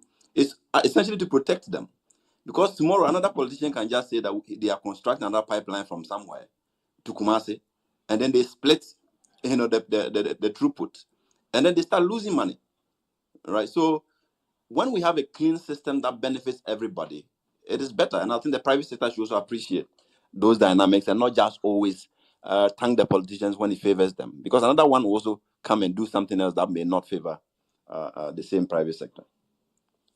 All right, thank you very much. Let me bring in Mr. Jackson, who also wants to ask a question or contribution. Mr. Jackson, if you can unmute yourself, please. Yes, good afternoon, Morgan, Norvan. Good afternoon to Bright and to Benjamin and to all the other listeners. Listen, one of the sentiments I've heard expressed about this GNPC GENSER deal is that, how does it affect me? And it's a question I've struggled to answer beyond the issues of corruption and the public purse, which all seem very remote to the average person. But today, Bright said something which was important. He said, my understanding of what he said was that, listen, this GENSER deal will translate to higher utility prices for everybody in the market. So it's not just about the government throwing out 1.5 billion. It is also about the amount that all of us will pay higher utility prices, will pay higher prices than we should. Now, in this current climate where we've already had price increases in utility over the last few days or weeks, this is an argument that can resonate with the average person and maybe will help raise awareness of how bad this GNPC GENSER deal is. I'd like Bright to confirm my understanding and to elaborate on it so that we can carry that argument forward. Thank you so much, Joe, with excellent clarity of thoughts and effective communication as always. Thank you. You're absolutely right. I mean, we struggle with this has been an abiding problem with activist think tanks in Ghana. We try to grapple with the rigorous analysis as much as is necessary to elucidate an issue, and then we try and communicate to the general public and the media. And so far, it's been a difficult balancing act, because when we try to dumb down too much, we are, they claim that we don't know what we are talking about. That is especially those in the policy arena and in the business arena who benefit from these deals. And then when we try and maintain rigor, the public, we just lose the public. So that balancing act is going to be very difficult. But you are right that people like yourself who are blessed with that capacity then can help. And Norvan and others can then help. So you're absolutely right. So that's number one. Number two is that it's exactly the way you've described it. We have two main markets in Ghana, so to speak. There is a part of the market where the inputs that go into that market, what is being bought and sold, there's a lot of government involvement, and we'd like to call that a regulated market. Where we have a challenge is that sometimes what is happening in the regulated market, people claim it's not in the regulated market, it's in the deregulated market. And so it's in the private matter. And then when you look into it, you find that that's not the case, which is what we've discovered in this matter. So what it is that in the market, all the gas that is going to be consumed in Ghana, all the 290 million units of gas, I'm not going to go into the technicals, all of that gas is centralized as far as the gas that government of Ghana is responsible for either arranging or for overseeing is concerned. So basically, the gas that come from our own sea shores, our territorial waters, is in the sea. We've got, wells in the sea where we bring the gas out, or the one we bring from Nigeria under government license, because government is the one that signed the deal. It's an ECOWAS treaty that Ghana is part of. All that gas together is what is distributed in the country. And the way you price it is to try and make sure everybody is paying a good, fair amount of that cost. So we get 100 cedis of gas or $100 of gas from all over. And then we have to make sure that everybody chips in to pay the $100. If you say that, okay, when we divide it equally among everybody, the price $1. So there are 100 of us who are paying. It's a price $1 for everybody. But then you turn around and say, for you, pay 0.2 cents or pay 20 cents. Then all that means is that there's a shortfall now. That shortfall means we cannot pay for the gas we've brought into the country or produce in the country. What that then means that we redistribute the shortfall among all of us.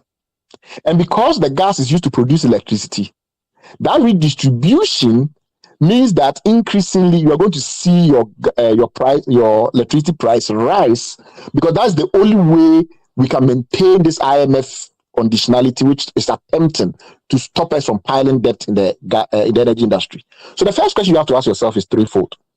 One, is there a reason why we have a lot of debt that is owed to companies producing power in Ghana? And how is that going to affect Ghana over time? Well, the companies are threatening now to cut power, as we all know. Part of it due to the debt. The question is, how did the debt come about? First answer, one of the reasons is through deals like this, which leads to inefficiency in the value chain, which then means that we cannot pay for the amount of money that we pay is not enough to pay the suppliers, and so debt piles up. So that's number one. Number two is that because increasingly we cannot continue piling the debt, there are all manner of ways being found to try and cover the debts. One of it is to try and get the people that we owe the debt to accept to take their money back over a long period of time. But the bigger, the more immediate one is that they have to increase prices of power to go and cover that debt. So long as GNPC continues to give gas to GENSER at a price that is lower than it cost it to buy, that debt will keep mounting. That is why today in the value chain, there are all these kind of inefficiencies that have accumulated into debt.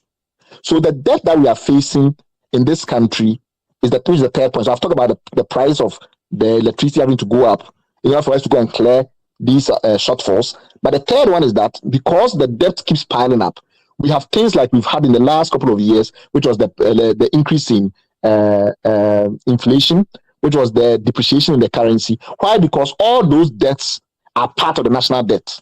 So when you see the economy being in trouble, and all of a sudden price of things are going up too much, all of a sudden, contractors are not being paid, so somebody that you are expecting to pay is not paying you, is due to malfunction of the energy value chain and other such value chains where the government has a role. So you need to look at it in three ways. One, as I've said, the debt in the country is having an effect in inflation and in depreciation of the currency and hardship.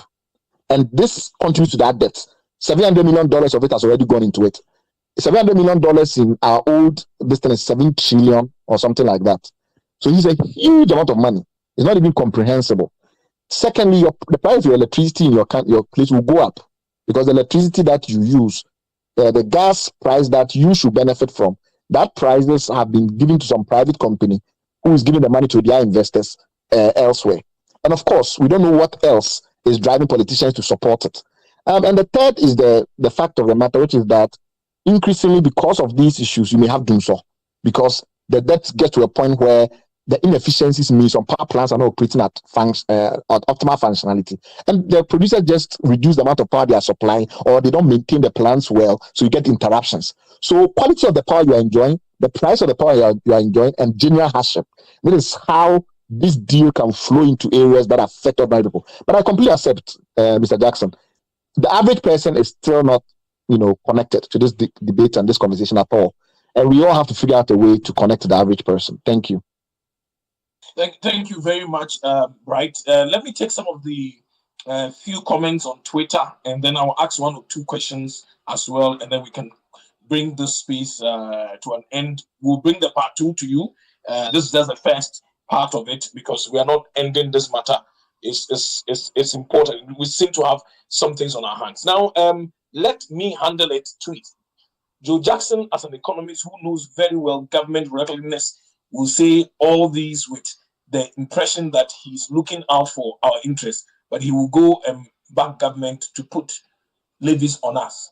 asking us to absorb government debt restructuring. Why?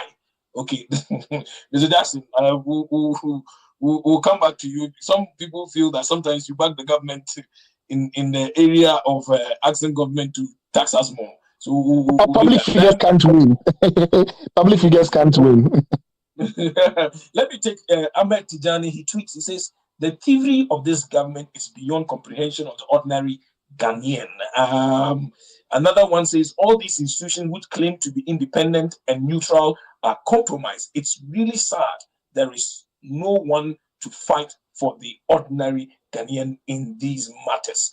And then we have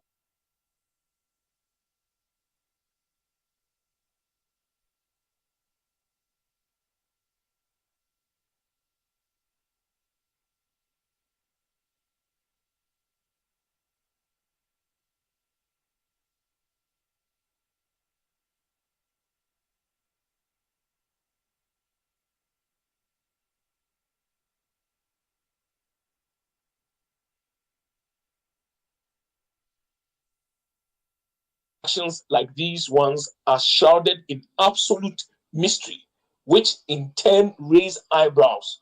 People in government give juicy and lucrative contracts to their cronies, thereby creating avenues for corruption. Richmond Elick Pilling is asking the question, is this deal already operational or at consideration or negotiating stage? Roxanne, I think this is your question. I will have my panelists answer that. But then, Alfred, can you unmute yourself and ask your question? You'll be the last person we're allowing to ask the question, and then we'll take 2 more questions on Twitter, and then we'll call it a day. Alfred, please unmute yourself. Mine is not really a question. It's just a point that I wanted to make to support the argument about why the ordinary Ghanaian needs to be concerned about this deal, right? And first of all, I wanted to thank Bright and Benjamin for the presentation and for walking us through and helping us understand. And then one of the things that we've seen with the recent IMF program is we're getting these quarterly adjustments to utilities, right? And one of the reasons I think is because it's known that there's a lot of under recoveries in the energy sector, and with the debt increasing and all of that, there's all these adjustments that's happening, and it's going to happen. It's going to go on continuously based on the deal that we made with the IMF. And so it's just surprising to me that in the way that we're trying to recover some of the debt, we're basically creating more, and we're trying to give a private corporation this deal that is basically going to sink us in a hole, to further hole, in as much as we're trying to clear some of the debt and we're trying to recover some of the cost of the energy sector. We're at the same time basically doing or digging the hole again, right? So we have a hole that we need to fill, we have a gap that we need to fill, and at the same time, we're doing this deal with GENSER that's going to, and this is a one private corporation, this is a rich corporation. So it doesn't make any sense to me that the general population of consumers are getting all these tariff increases quarterly, and then the reason why we got there is as a result of some of these deals, and we are not learning from that, and we're still making a deal like this that is going to even further compound the debts that is in the energy sector. It doesn't make sense to me, and I think as citizens, I think this is something we'll have to really, really speak up against, and some of these discussions, some of these presentations that will shed the light. And I personally say I'm always grateful for organizations like the one that Ben and Bright are part of, because without them, I don't think we would even know about the details of these deals. Like, all we know is that, GENSER and GNPC. I don't even think we would have found out about the deal in the first place, right? So I think I'm always grateful that some of these conversation comes up and we get to hear about why the kinds of deals that the government is making. But I'll say that as citizens, we have to be, especially your light bills are going up or your water bills are going up right now, and they're going to go up further in the future if some deals like this continue to go on. Thank you. Thank you very much. Self-respect. Let's quickly take this one. Self-respect also tweets, the average person is connected to this conversation through Parliament. Those guys work for us, and I will single-handedly hold them responsible if needs be when it comes to such issues. Okay, very well. Now, to you, Ben and Bright, we're going to have you answer the same question. From where you sit, if you seem to, when you're looking forward, how might the outcome of this investigation, because we understand that now the Speaker of Parliament has, asked the Finance Committee and another committee to also look into the report as was submitted by the Attachers Committee. Since issues are being looked at. Now, if you are looking forward, how might the outcome of this investigation influence the future energy-related agreements and projects in Ghana? So I have to put on my activist hat and then my analyst hat. So my activist hat is like what should happen, and my analyst hat is what is likely to happen. What should happen is obviously that Parliament has to first of all make it clear to the public, is this committee report an actual committee report that has to go through the usual motion for being placed before the full Parliament, etc. Or have they ditched that report? Because normally there's a process through which these things happen in Parliament. You have a committee issues a report. There is it's presented to the full House. Sometimes it's debated. Sometimes for information purposes, etc., etc., etc. So we need to know, is that still the plan? So that would be the first thing as an activist I will ask. The second thing is, if they are ditching this report, then they have to formally tell us that they are reopening the whole matter. If on the other hand, they are treating it as, okay, this is the outcome of one committee and another committee is going to take that and dig further, then we have a problem, because what has happened now is that some members of the committee says this is not even a report that they are aware of.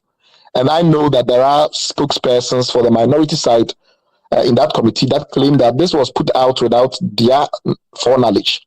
So as an activist, my view is Parliament has to formally disown this report and say, well, there were, because of some issues that have come up, we are not going to consider this report at all. And now we are tasking a new committee, or rather a joint committee, to look into it. The third thing as an activist then I would say is that, well, some people have made prejudicial comments. They should recuse themselves because they are no longer of use in an attempt to try and get to the bottom of it. They have already made clear what their views are. And that obviously includes the chairperson of the committee, certain individual members who have already gone into the media to defend the outcome of this so-called report. Their position in a way is compromised because they already have a view. So what point, what is the point of them participating in another process? We should leave other people. The third issue is that the new committee should be better guided. They should be better guided in doing things the way that improper democratizations are done, which is they should come willing to be assisted by witnesses to get to the bottom of it. Not that it's not an adversarial contest. You are Parliament. Your job is to use the witnesses that are available to help you. So if you invite SEP or invite Imani, it's not like you said something and we are coming to investigate you. That's not the point. You want to investigate a subject, and SEP and Imani are experts or people with insights, and you want them to come as witnesses to help you. When we went to the committee that produced this embarrassing report, when we went there the last time, they treated us as if we were people that were subject to a hostile inquiry, as opposed to experts or people with insights, analysts that have come there to help them unravel something that they are trying to unravel. We hope that a new committee will not have that posture. A new committee will say, well, you say this, do you have more information on this? Have you looked at it this way? Where did you get this analysis from? Where is that number from? Why is this position? That kind of exchange approach is what we will expect. So that will be number 3. Number 4 will be that any such committee will have to write out clearly in terms of reference what it's hoping to achieve, what is already known and what is not known, all the information that's already been gathered.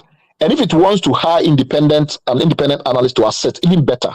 So basically, one of the consulting companies in Ghana that has extreme ability can be tasked to assist the committee as an independent advisor.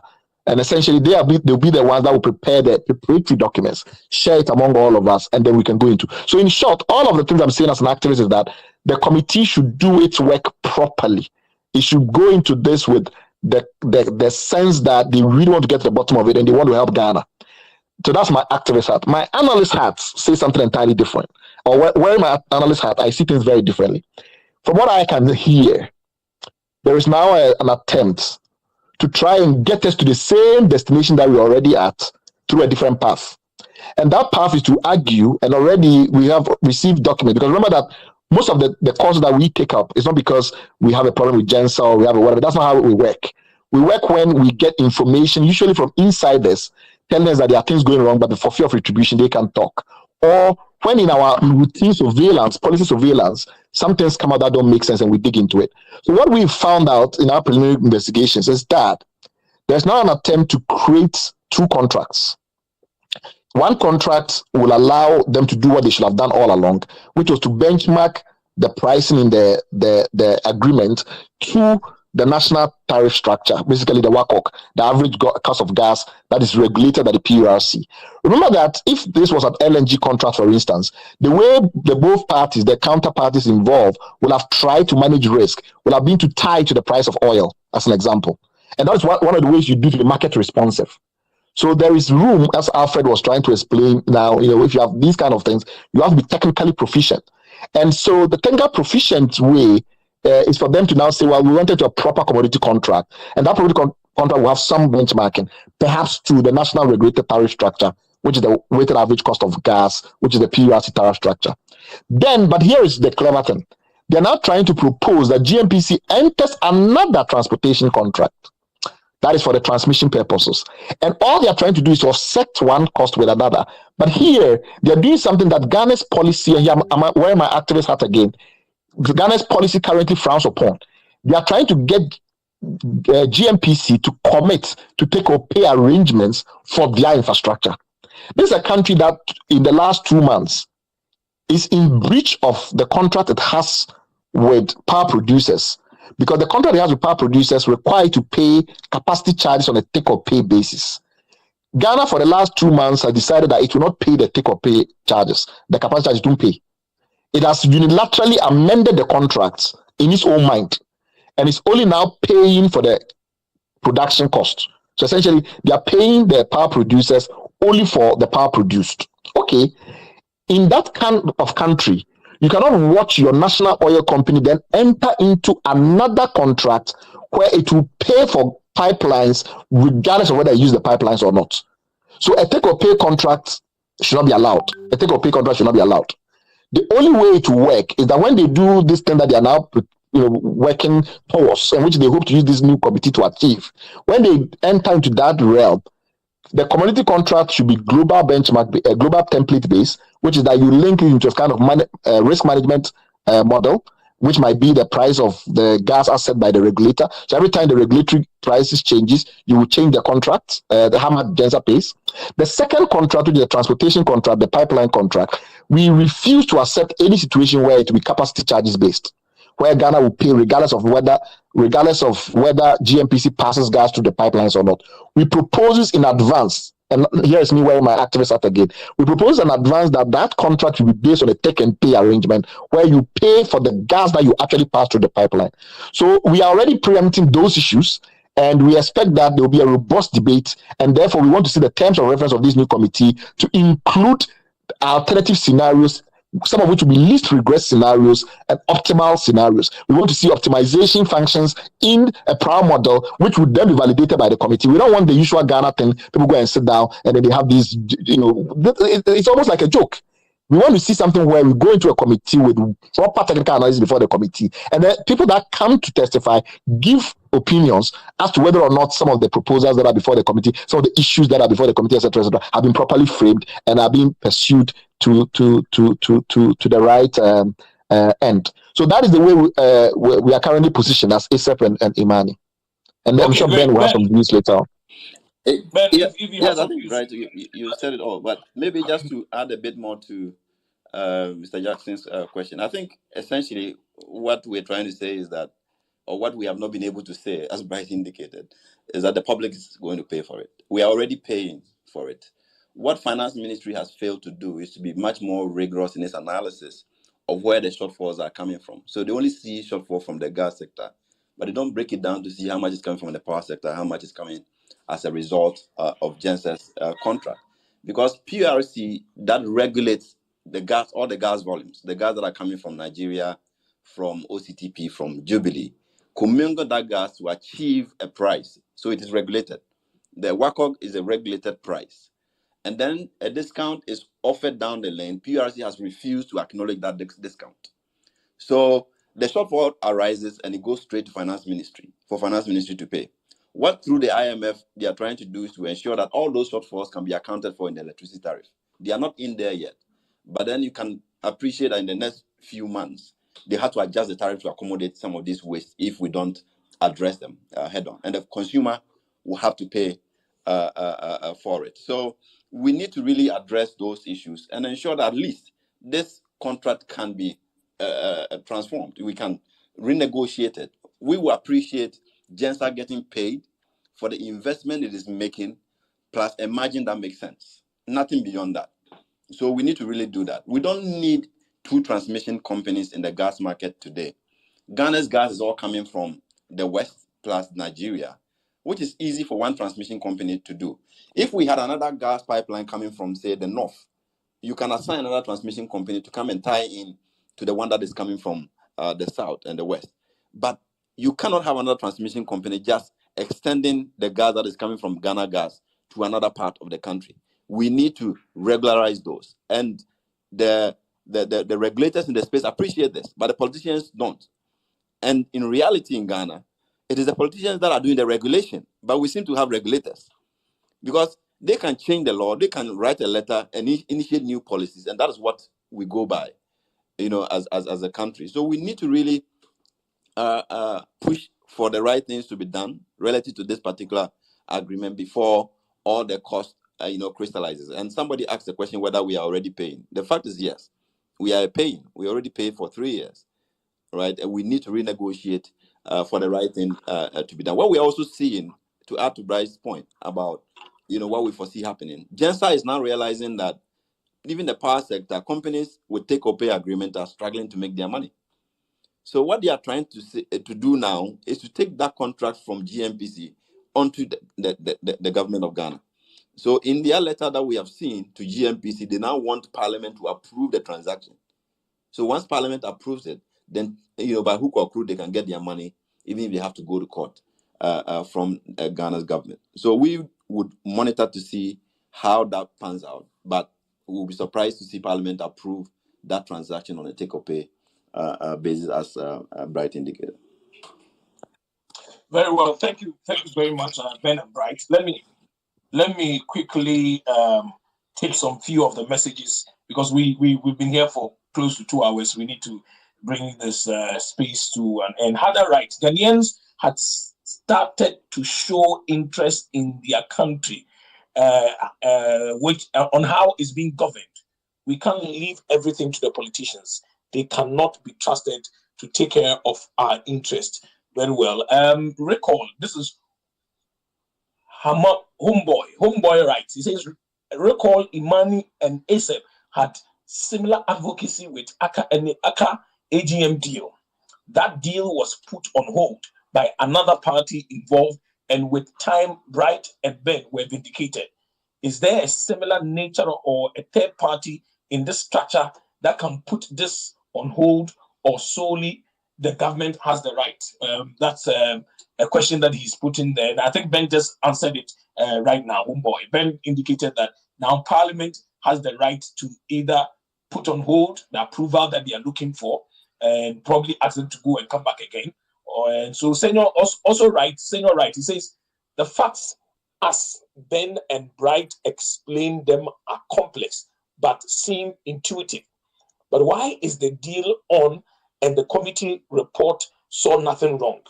We are not to take flimsy allegations, but these people must be held and prevented from being corrupt. Another one writes, the ordinary Ghanaian had a better start to, okay, well, that's the same thing that has been tweeted. Remember the people of Sri Lanka. This is another tweet that has come in. Remember the people of Sri Lanka. Look at Argentina. The people in these countries understand what they deserve and what their role is in democracy.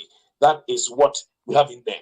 The very last one that we have, which is a question that I want us to look at, and then we call it a day, has to do with the role of the Minister of Energy.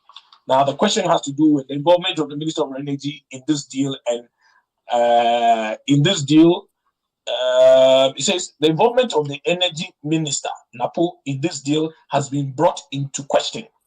Can you shed light on the letters from the Energy Minister in March 2021 and how they contradicted the committee chairman's claim that Napo had no knowledge of the deal? This is the very last one, and then we can call it a day. Right. And yes, I think Ben is is best place to take this, but it's very Okay. So straightforward. Ben. Yeah. Okay. Okay, Okay. yeah. No, yeah, I think what we saw strange from the committee's report was the claim by the minister that he was not involved and the ministry didn't know even about the contract that existed, and that was entirely false. Because there are letters even before the committee that shows that the minister was directly involved. His predecessor was also involved in issuing policy directive on the gas sector, which is Mr. Amewu, and he Yeah. sits on the committee as well, and the committee couldn't ask him whether what the current minister was saying is true or not.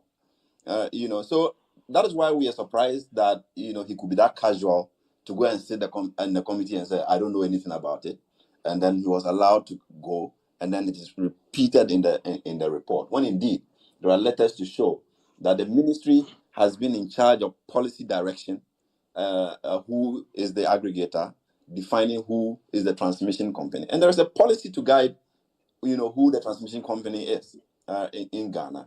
And the Ministry of Energy is the one that issued that policy directive, and then Energy Commission is acting on it. So for the minister to have gone to sit there and just say he doesn't know anything about it, he just didn't want to take the committee's work seriously, and essentially feed into the attempt to just throw away the analysis that we had made and rubber stamp the transaction.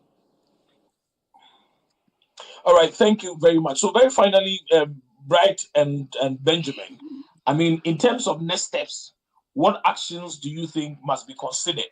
I know you have mentioned some of them already. Somebody just probably came onto the space and we are ending. How do we get a person to get some bit of understanding? What should be the next steps, in dealing with this situation? Of course, we know that we as Ghanaians need to be very intuitive, begin to ask all the questions that we have to. It's the reason why we organize spaces like this. This time we're not leaving anything. The radio, the newspapers are doing their bit. We're making sure that we're taking the conversations also to all the social media handles and then get people to contribute and understand what the issues are. But you are the experts. I mean, you are people who are at the forefront of civil society.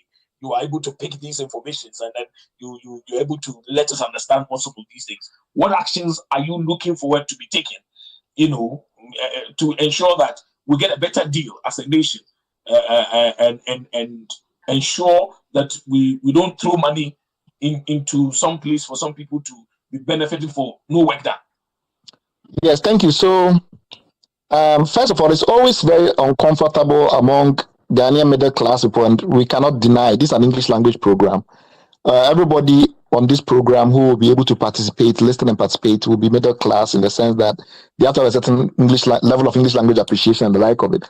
And most people in the middle class are very uncomfortable if there's a private company involved in something like this, especially a company as respected as GENSER, that has been around for quite a long time and has managed to attract very large amount of money to invest in infrastructure in Ghana and the rest of it. So there's natural discomfort within the middle class in some of these issues. But we have to remember that the fact that GENSER is a business also means that they understand risk, right? So if they get a sweetheart deal that makes them huge amount of money, they cannot be naive in assuming that the other party, in this case the government, will continue to be the fool in that relationship forever, right? So in the same way that in a very clear-eyed manner, you can say, look, GENSER got a great deal. They made a lot of money on it. That's great. In the same day, we should say, okay, what is in it for Ghana too, right? So we should also be smart. So you should not be uncomfortable because there's a private company on board that you respect, and who have done all these amazing things in raising very large amount of money. Their last capital raise, well, not their last capital raise, one of their capital raise was in excess of $300 and something million to come and build this stuff. So I can see people read those kind of things and they go that, these are amazing people doing things, and all of you people, all you are doing is sitting on the sidelines and just sniping at their heels. But that is a very strong, wrong and misguided way of looking at the world. Yes, shrewd entrepreneurs should try and make as much money as they can. But in a properly functioning society, you need shrewd people in the public sector, shrewd people in the civil society who can also counter that so that they don't take all of us for a ride.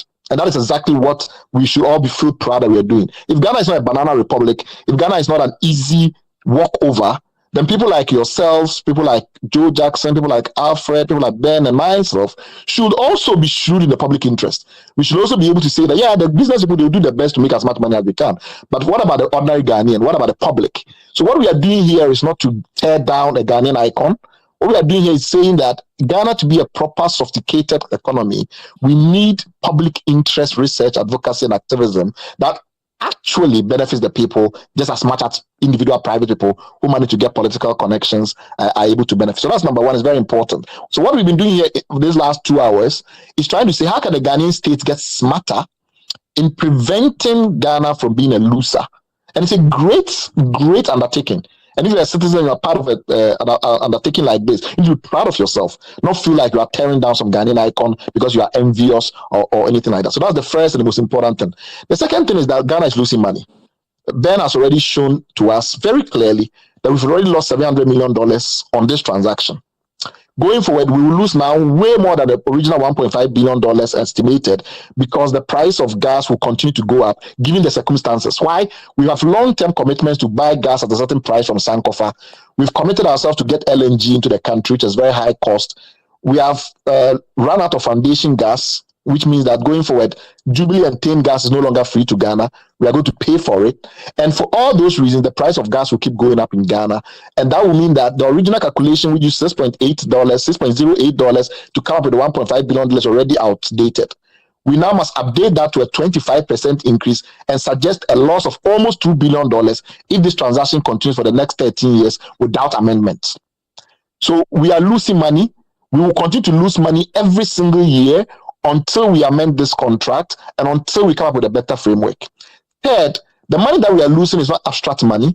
It's money that is feeding in three directions into the lives of you and I. First direction is the price of utilities. Gas is the biggest source of fuel for all the power plants in this country except the hydro plants. But because we are going to have a situation where 80% of our power comes from thermal plants and 99% of the thermal plants use gas, it means that something around 70% of all the power produced in Ghana will come from gas. If somebody is not paying their fair share, the rest of the power producers will have to bear that cost. And that, because in some of the producers, up to 70% of the cost of producing the power is fuel, that will mean that we need to adjust utilities by a very significant margin if these costs continue. So that's the second issue. The third issue is that our general debt as a country has been skyrocketing, and that's led us to a balance of payment crisis, and that is threatening now to become an economic crisis. If you ask Joe Jackson, he'll tell you that the business confidence is collapsing in Ghana.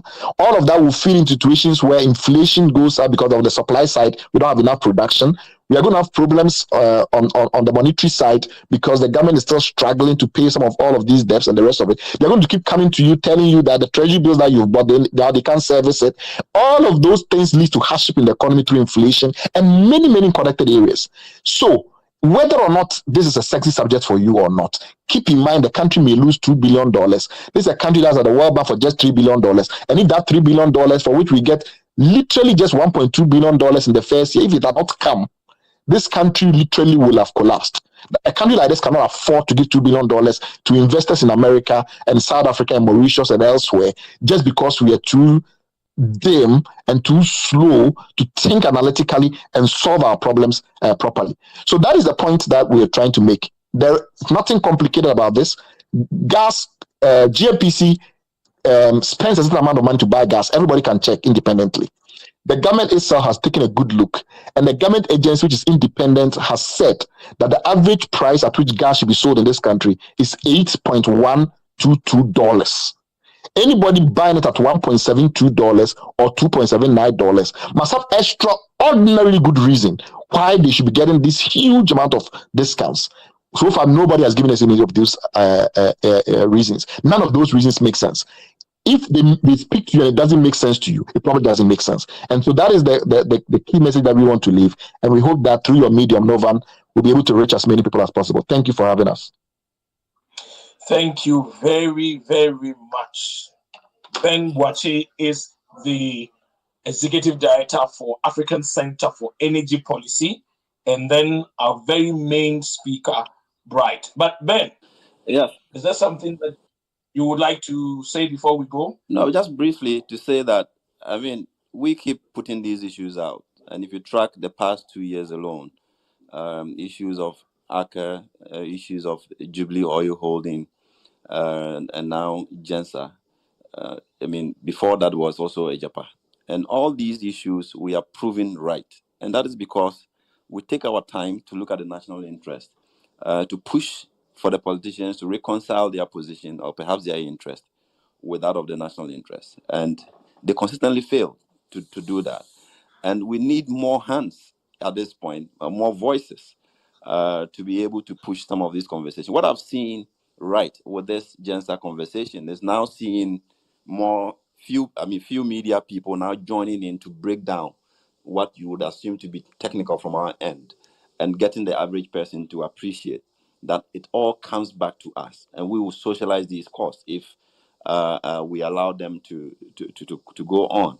So we have to all get involved and get action on these developments, get results quickly. Already, Parliament has taken 1 year, of the contract's life, and that is 1 year of benefit to GENSER.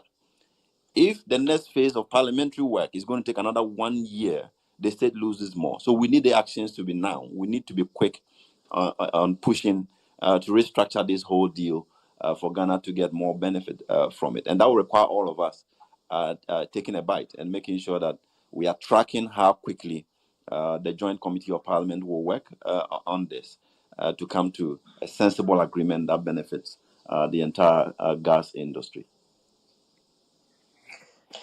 Thank you very much once again, Ben Boachi. And then our other main speaker was Bright Simmons, who is the Vice President for Imani Ghana and also the President of M-Pedigree.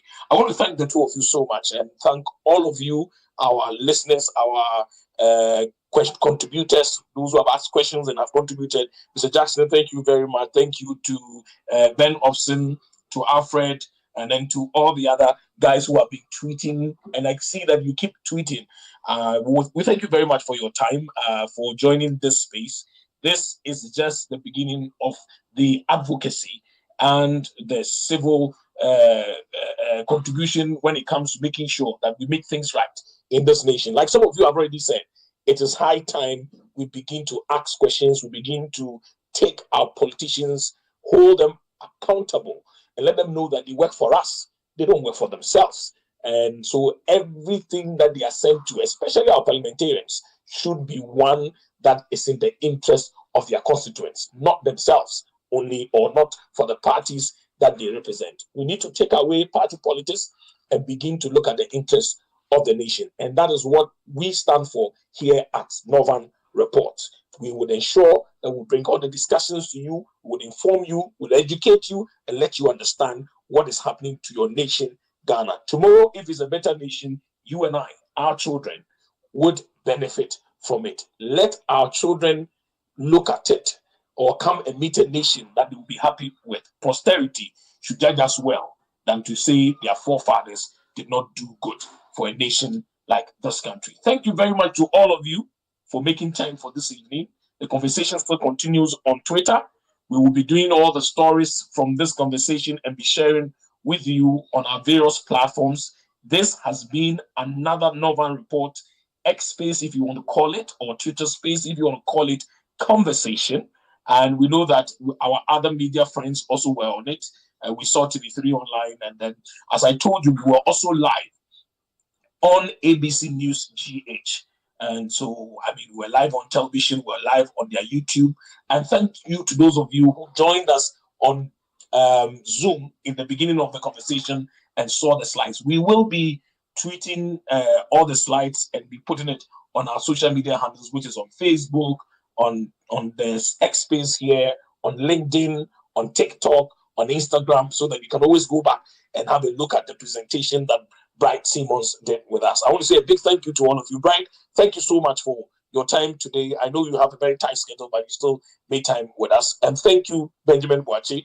We haven't ended this conversation. We'll come back again and ensure that this goes on. And thank you to my friend Kizito Kutu, who is sending me information that he was also on the space. All other media platforms that joined, thank you very much. And we hope that you carry the messages, you do the stories, as we also at Norvan Report will be doing as we should do. And thank you to our partners, the Economic Governance Platform, always for, staying with us. Until we meet again with another space, God bless you. And we say that make sure that you enjoy this weekend.